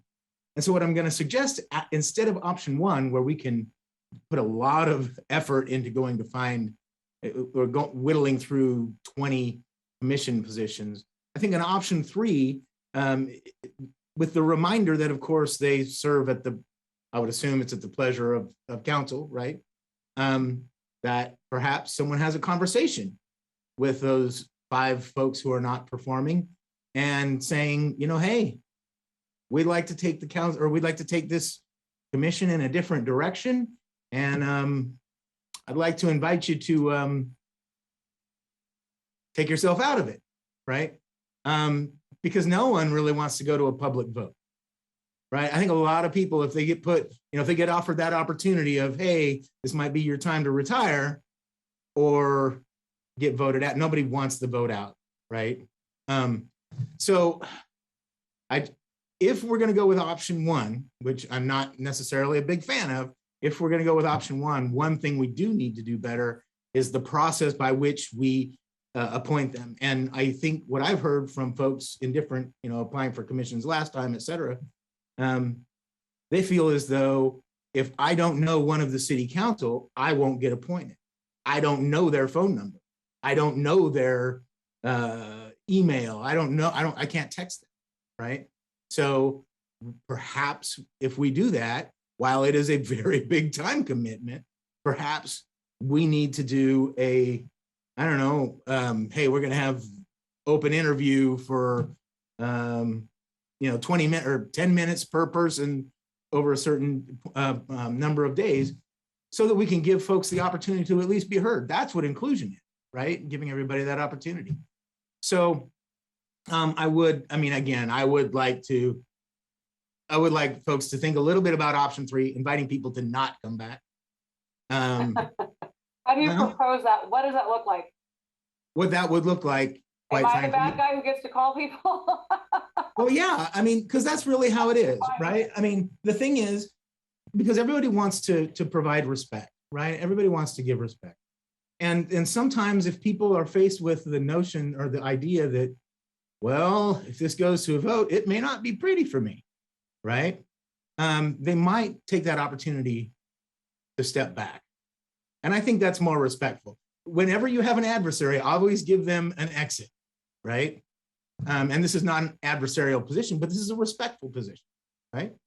So that's what that would look like to me. And yes, I mean, that would be incumbent on you to have the difficult conversation with them and ask them to not return. What if it could also be within this same option 1, and those, whomever they are maybe asked to not apply? But what you're still doing is requiring people to go through an appointment process. I think sometimes the best way is just the direct way. And the direct way is just to have a conversation with them and say, look, you've been on the planning, or you've been on the commission for 5 years. There have been X numbers of meetings. You have not shown up to X numbers of meetings. I'm asking you to respectfully take yourself out of the gene pool, right? And I think that's the best way to do it. But, you know, I'm happy to listen to what others have to say. I hear what you're saying. So if we're going to enforce attendance, to me, that needs to be, I mean, it's understood, but we need, we're providing that guidance moving forward. To have it apply retroactively not knowing the conditions perhaps of excused absences or whatever. Right, but- So that could create some issues too. Right, but what I'm suggesting is that you don't say you had 10, you're out, or you missed 10, you're out. What I would suggest is you say, hey, look, over the last 5 years, there have been X numbers of meetings and you have missed, X percentage. And that doesn't really demonstrate to me that you are committed to this process. And I would like to take the DEI Commission in a different direction. And I would ask you to please, this is your time for retirement. It isn't saying that, because remember, they're serving at the will of the council. You appoint, right? But it's the will of the council. Takes 3 to make them go. Nobody wants to face that 3-2 decision, right? No, So- I hear you. I completely hear what you're saying. Let's hear what some of the others. Absolutely, absolutely. No, but I think you bring up some good points. Councilmember Sun. Are you there? This makes me feel like Squid Games. I don't want to go first. I don't know if I want to go last. If you haven't seen it, you have to see it to talk about. Hey, Karina, first of all, I'm going to try to ask a question for you. I heard it's the first time for your presentation. So how many are we talking about here in terms of less than 70% attendance? So there are 12 meetings that they're attending now. 70% would be 8.4 meetings that they would need to attend. Is that what you're referring to? No, I'm sorry. I should clarify. How many are at risk? How many of the how many commissioners have not done that 70% attendance? Oh, okay. I'm just trying to understand if are we talking about most of the commission here, or are we talking about a few individuals? Yeah. So actually, Kristen Karina, Loris. Yeah. If I can take that one, I'd be happy to do that for you. Kristen, you're bailing her out. No, I'm kidding. Good evening, Mayor and council members. Kristen Lawrence, your Public Affairs Manager. I'm also the staff liaison for the Diversity and Inclusion Commission. In request for some of the numbers, I can tell you that we have been kind of looking at attendance patterns for quite some time. About 8 out of the 10 would meet the 70% threshold currently for meetings. Okay. And just looking at this year's activities participation, there's about, there was 4 that met at about 40% attendance. And there were 3 that didn't activate at all. So. Okay. No, thank you very much, Kristen. That helps. First, I wholeheartedly agree about the attendance. I mean, the people who demonstrate their passion and want to do the work that we absolutely want you here. And people are just busy, and so sometimes this falls to the wayside. Having said that, I think there's a lot of folks who would be willing to do that, and from what I've heard, most of this commission is, and so I'm more in line with Councilmember Speece's option 3, because why subject the other 8 to go through a process, and then we would basically be going through an entirely new process after we recently appointed several folks. So if what if there's option 4? The recent ones can stay. Well, I mean, yeah, but I mean, have 100% attendance because there's only been a few meetings. But to apply an attendance standard, for me, I'm just saying in terms of notice, I mean, I don't. And then if you look at the new mission statement, don't you think that we should have them submit what they bring to the table, their insight? Well, I think when they applied the first time, I think that's what it isn't explicit, but it definitely by definition, it was the Diversity and Inclusion Commission. We always looked for, what they brought to the table. So I feel like while it wasn't explicit in the standards, it was certainly a criteria that we exercised and as part of our judgment. And so I personally don't feel that we need to, it would be a different consideration just because we explicitly stated it now. And then the other thing, and I'm happy to come back to that one, but for the youth, I wholeheartedly support that. However, I would suggest, because knowing how my kids are, they don't want to hang out with adults. And so maybe opening up to 2, youth commissioners, so they can they might feel more comfortable if there's more than one of them there. And yeah, so are these voting or non-voting, Ms. Arroyo? Currently, they would be voting, but if we extended it to the youth commission exclusively, then they would just be youth liaisons. So they would not vote, just input.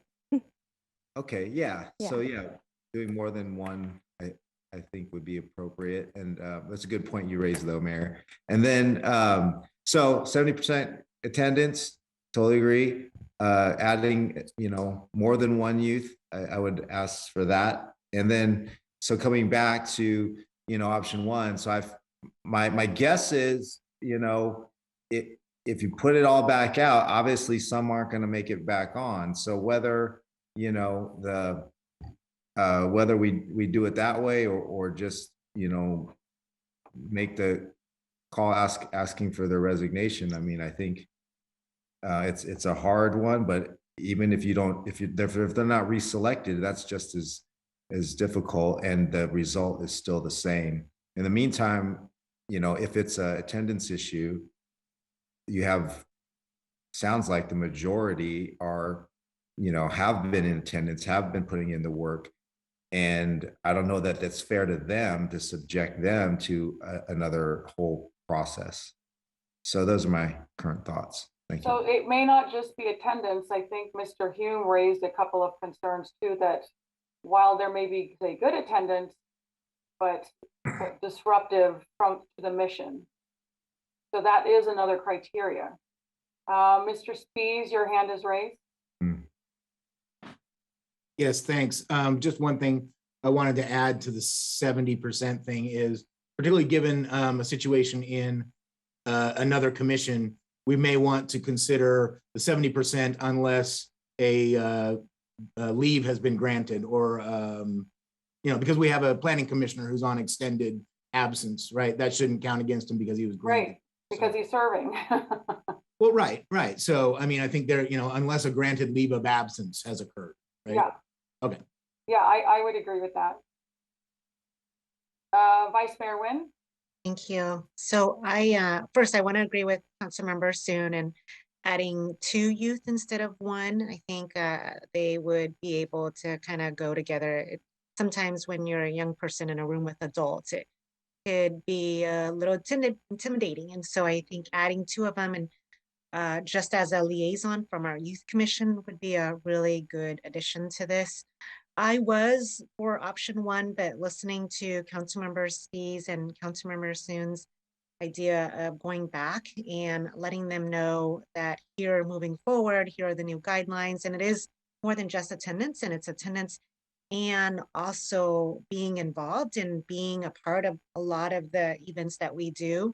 That may then automatically, organically have them decide this isn't for them, they don't have the time for it, right? I don't think we had that conversation yet. And so I would be in favor of Councilmember Spies and Soon's recommendation of keeping them, adding new guidelines, having the conversations with them and seeing if they want to continue or not. I think if we can also use this as something to do for all of the other commissions as well too, would be a good start now, so we don't have to have this conversation on all the others as well. And definitely to Councilmember Spies, if there was a granted leave of absence, then that doesn't pertain to what we're putting here forward. So if we're going to apply attendance standard, do we know if there were any illnesses or any of that before they're arbitrarily punished for, that we're now applying a new standard to remove them, but they didn't know about that going, so, you know, so they're going to be penalized. I don't think we could remove them right now. I don't think that's what we're doing right now. I think we're just saying moving forward, this is what it is. Yeah, and I thought this was a problem, right? I mean, it's not Yeah. like, yeah, I mean, it is a problem. So It it's is. not new. It is, but we certainly can give a grace period or whatever you want to Are call you it. so you're thinking this is moving forward, so not if there are, that's not what I understood. I understood this to be moving forward, we will apply these standards, either removing those that have poor attendance, or having them all reapply. So I have council, let's see what Councilmember Spies has to say. So, Madam Mayor, I think something we need to remember is that any of them can be removed for, you know, for reason, right? And it doesn't have to be about attendance. If someone is frankly making poor decisions, if someone is frankly, what would you call it? Disruptive, or doesn't fit the mission of the city, right? It doesn't have, you know, if they had views or whatever that were sideways with our values, right? They can be removed for any of those things at any time by a vote of 3. So it doesn't have to be this person has missed 7 out of 10 meetings or 4 out of 10 meetings. It simply has to be that, hey, look, I'm going in a different direction. You're disruptive. I think that it's generally a good idea for you to step down. That's where I'm going with it. I think we can have these things implemented immediately, but we have the power, I hate to use that word, but we have the power, the ability to remove anyone who is disruptive, or not performing. And we don't even really need to say, you know, that it's because of 4 of 10 meetings. And I mean, Of course, we are allowed to do that, but that becomes very personal. Absolutely. And not very professional.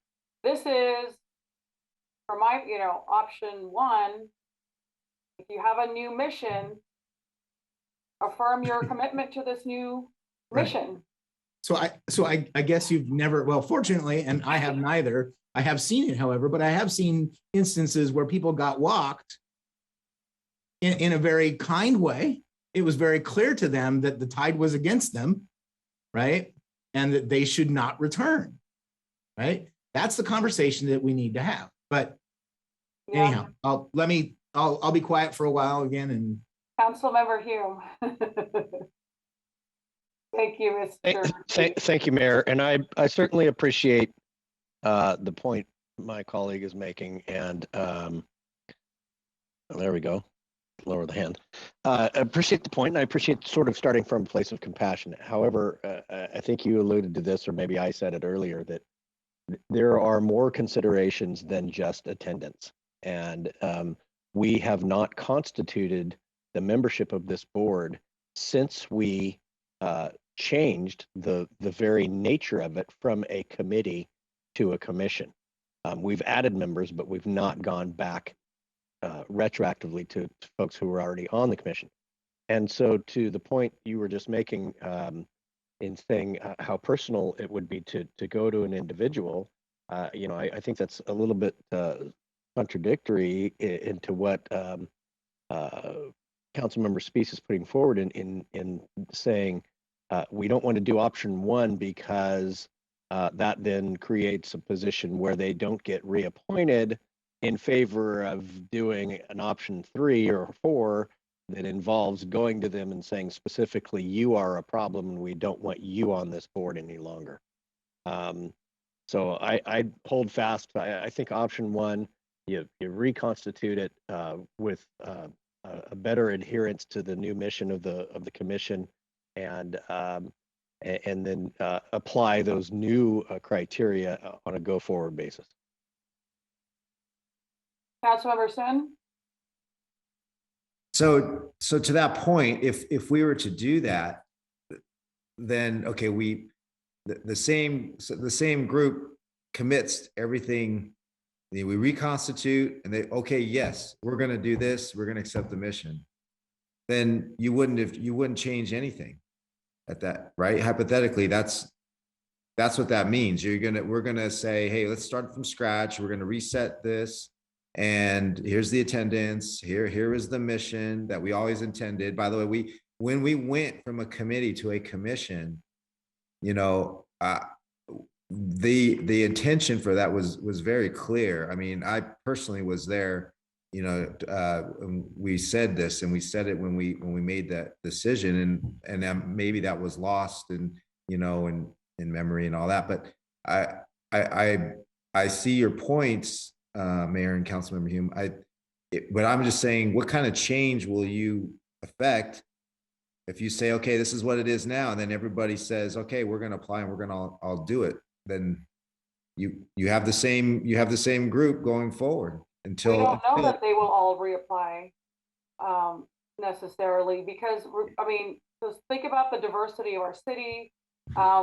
We need representation. We don't have someone from the Native American community. We need LGBTQ representation.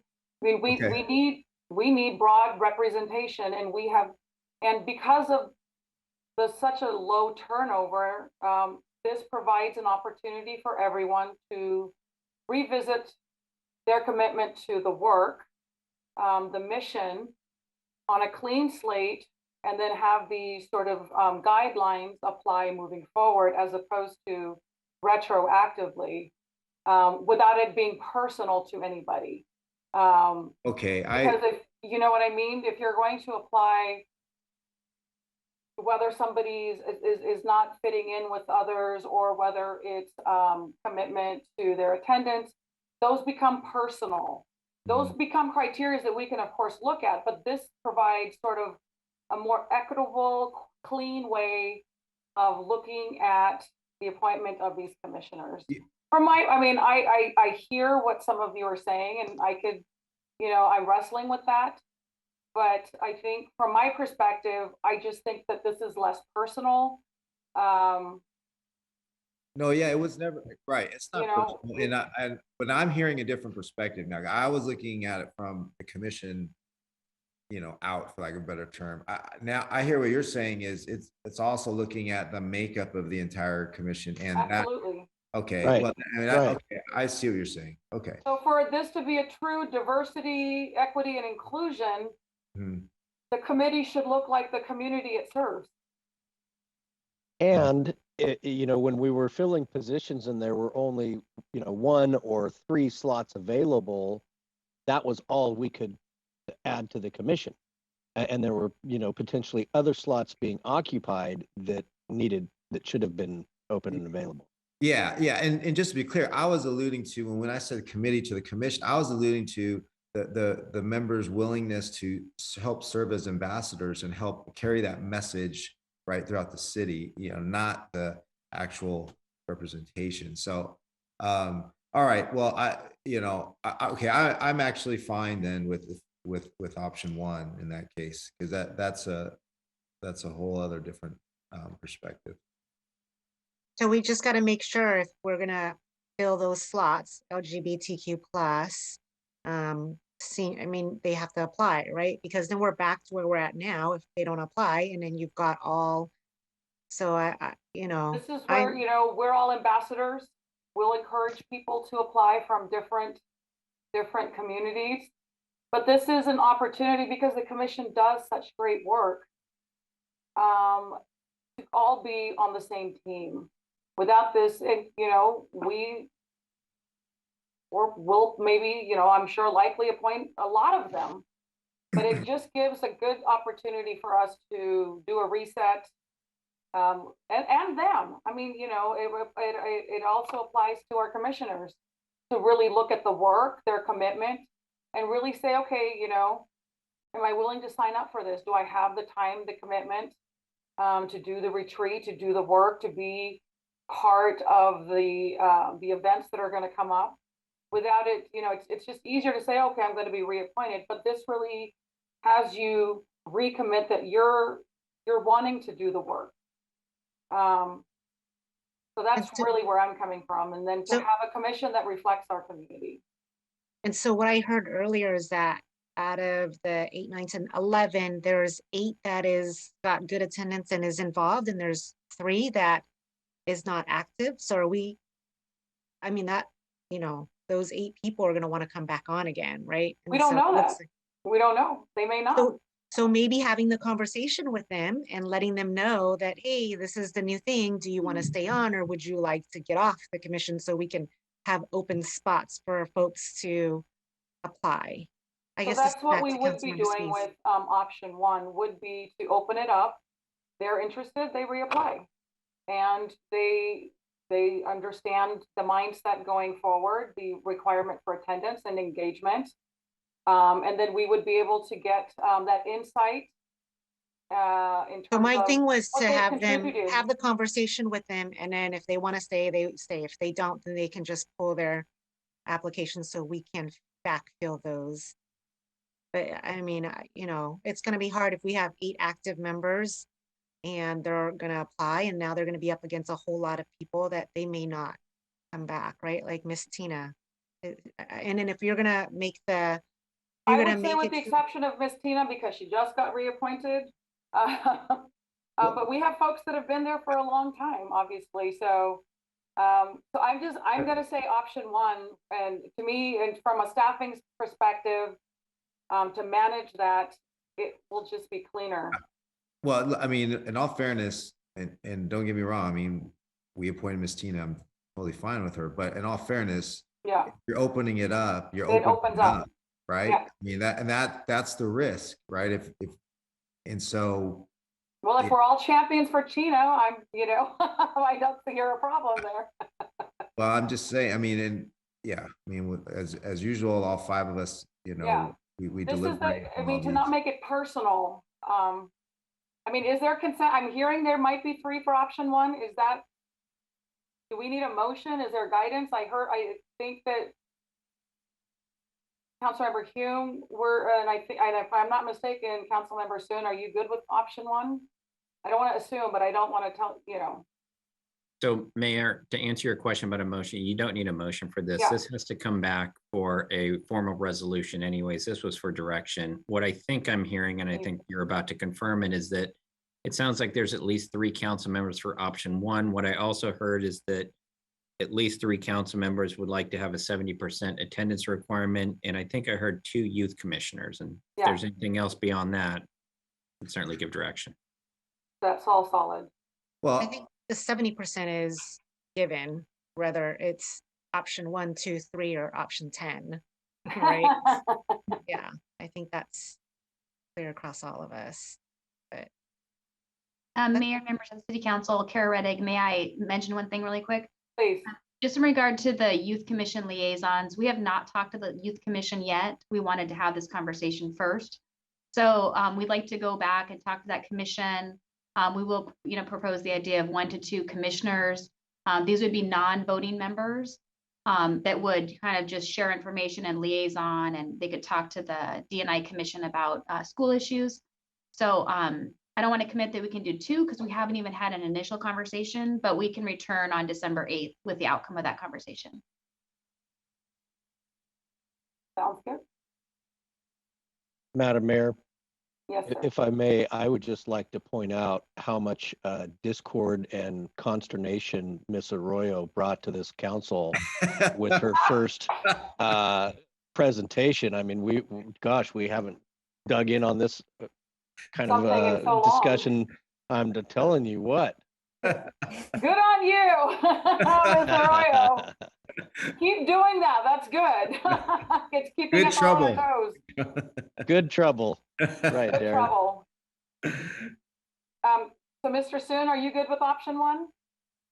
Well, I just want to be clear. So what we're saying is it's not just attendance. It's what we're saying is the makeup of the entire commission does not currently reflect the diversity of this city, right? So, and it's all, then all 10, I mean, for lack of a better term, all 10 are at risk essentially, because that's me, an open process is an open process, right? I agree. Yes, but I also believe we'll be great champions and ambassadors for several of them. An open process is an open process. I'm not But championing but anybody. that's what equity looks like sometimes.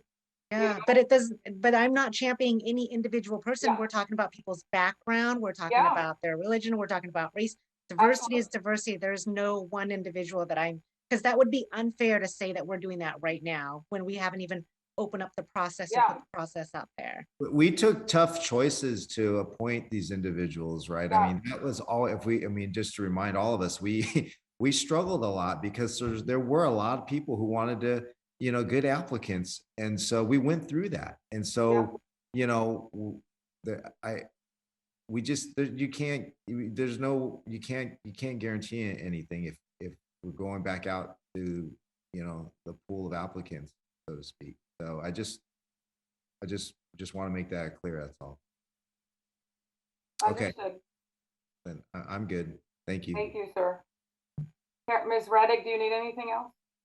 No, I think we have all the direction that we need. Thank you. Thank you. Good job, Ms. Arroyo. Thank you, everybody. All right. Okay, I've already lost track of where I'm at now. That was so passionate. Next item, 9.4. That'll take us on to item 9.4. Mayor, Vice Mayor, and council members, this is, I'm Jason Lindgren, your city clerk, and this is the review of the city council ad hoc committees. The nuance of this is just the annual review that we do to continue the committees. So when we actually talk about the representation on the committees, that's an issue that we'd bring back up in December. This is just to make a confirmation that what we have identified as ad hoc committees that continued out throughout the course of the end of 2020 and into 2021, whether they have a continuing function, and if they have a continuing function, no actions requested. What we do ask as staff is if there are committees that ad hoc committees that have completed what we believe was the purpose of them, that you just make a motion in a second to terminate those. And in the staff report, there were 2 committees that we identified just by actions that were taken by the full city council with the reports that came back from those ad hoc committees that may be up for consideration for termination at this time. But if there's any questions, I am available. Let's see, hold on. I'm going to go ahead and open up the public comment opportunity. For our members in the Zoom attendee audience, this would be the opportunity to use the raise hand function for item 9.4. And Mayor, Vice Mayor, and council members, there were no written comments submitted prior to the meeting in relation to item 9.4. I'm looking over the attendee list from Zoom, and nobody has the raise hand function activated. So that will conclude public comment on item 9.4. All right, thank you. I'll go ahead and close the public comment opportunity. Any questions, direction? I'm good with staff recommendation.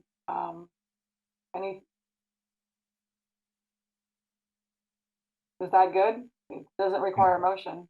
I'm good. Good.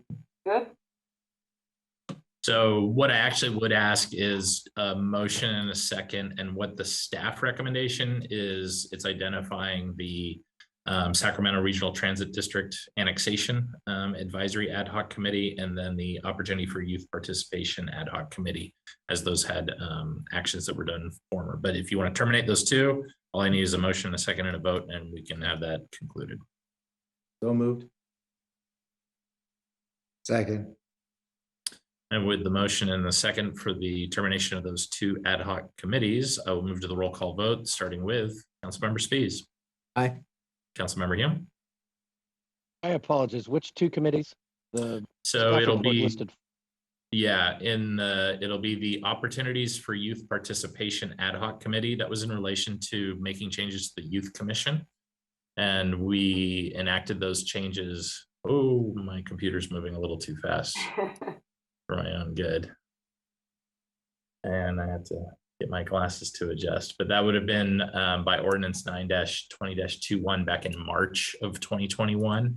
is when we took action based on the recommendations from that committee. And then our other would have been the Sacramento Regional Transit District Annexation Advisory Ad Hoc Committee, which you might remember, Councilmember Hume, but that was from actions back in April of 2021 for the annexation to RT. Okay, I found it where it was called out in the staff report. Thank you. Aye. Councilmember Suen, Aye. Vice Mayor Nguyen, Aye. and Mayor Singh Allen. Aye. And with that, those committees will discontinue, but then we will do this review again in November 2022. Thank you. Next item. That'll take us on to section 10, council comments, reports, and future agenda items. All right, very good. We'll start with Councilmember Spies. I am unmuted. Okay. Let me see here. I gotta switch to my notes. Move too fast on me here. Hang on. Oh, the first thing I wanted to talk about was we are very close on the Sacramento Public Library Director recruitment. That continues. We'll be able to announce the selection very, very, very soon. Let's see. And three of us had a meeting at the zoo wherein we discussed the zoo and only the zoo and the future of potential in Elk Grove. And so learned a lot about it, learned that it is something that's very attractive, something that I think a lot of people would want. However, there are concerns in terms of, financing, in terms of making sure it's the right fit in the area. And so learned a lot from that and appreciated that opportunity. I'm sure others have other comments, but just wanted to be sure that everyone knew that I had attended. Thank you. Councilmember Hume. Thank you, Mayor. Participated in the virtual meetings for Cap to Cap. This year we had meetings with Congressman Bera's staff, Congresswoman Matsui's staff, and the Army Corps of Engineers. Had the Connector Joint Powers Authority meeting. The only item that I'd like to mention from that is we did adopt a resolution of that JPA codifying sort of the financial clarification of a contract that will be heard at the STA. So for my colleagues that are on Sacramento Transportation Authority, that I think is coming up on your meeting at the 18th. It was some monies that had been used for purposes that were not codified in the measure. And so that was being cleared up. Attended the Chamber's Economic Symposium, the visioning session. Very good discussion. And I think the highlight for me was City Manager Behrman's report on kind of all of the activities either recently completed or in the pipeline for Elk Grove, and just seeing it all aggregated. It was really exciting way to end that symposium. As mentioned earlier, I attended the Dia de los Muertos event for the Art Grove put on at the Old Town Plaza. It was a wonderful, wonderful event, very well attended. And the neat thing that they did is they had portable murals. And so they were really bringing the art to the people, and it was very cool. Attended the Citizen of the Year dinner honoring Gil and Kay Albiani. I believe all of us were there. And I too was on the Houston Zoo trip, and it was fascinating to see, to learn lessons from folks who were in the middle of retrofitting an existing zoo of what they would have done had they been building a zoo from the start. And so it was really good to kind of learn about those best practices and things that they would do. And the new trend of clumping exhibits by geographical region rather than species similarity. Attended the grand opening of the preserve at District 56, and just wonderful to have that new amenity here in town. Great job to everybody involved. It turned out even better than I think I had imagined, and so that's great.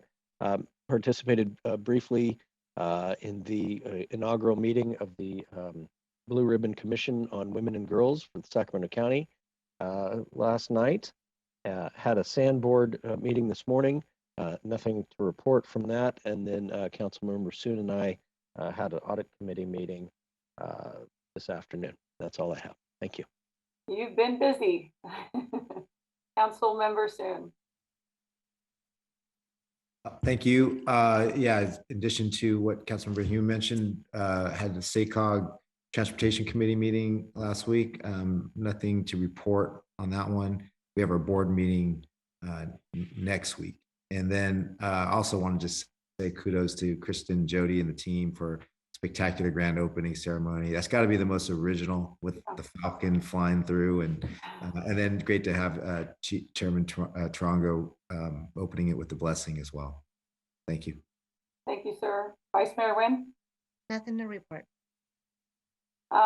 Let's see. I also attended the zoo study mission. It was great. The Houston Zoo is comparable to a 60-acre parcel here if we were to go down that road. Their location is at 54 acres. Great contrast to the Fresno Zoo, which is much smaller but comparable climate. So these two zoos were picked very specifically either for climate or for size, and learning a lot of things. So it's part of the feasibility study or the study mission. So I appreciated being a part of that and learning and listening. Metro Air meeting, I had Library Authority, Regional SAN. I participated in all the meetings that Council Member Hume described, our local events. So those were fantastic. Definitely thank you for the shout out to our amazing staff for the Preserve grand opening. It was quite remarkable and definitely very unique. So congratulations on that. I will leave it at that. I do want to do a shout out to our Elk Grove Police Department. I did visit the Trunk or Treat event for Halloween, and it was amazing.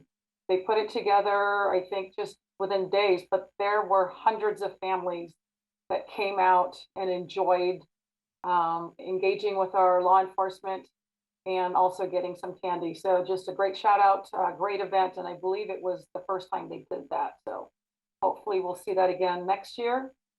We are moving on to the next item for adjournment. I do want to, some of you may know, some may not, but a colleague from another jurisdiction, another authority with CSD, Director Jacqueline Moreno's father passed away a few days ago. So I would like to adjourn in the memory of Director Moreno's father. Thank you, everyone. Have a great evening. Night, everyone.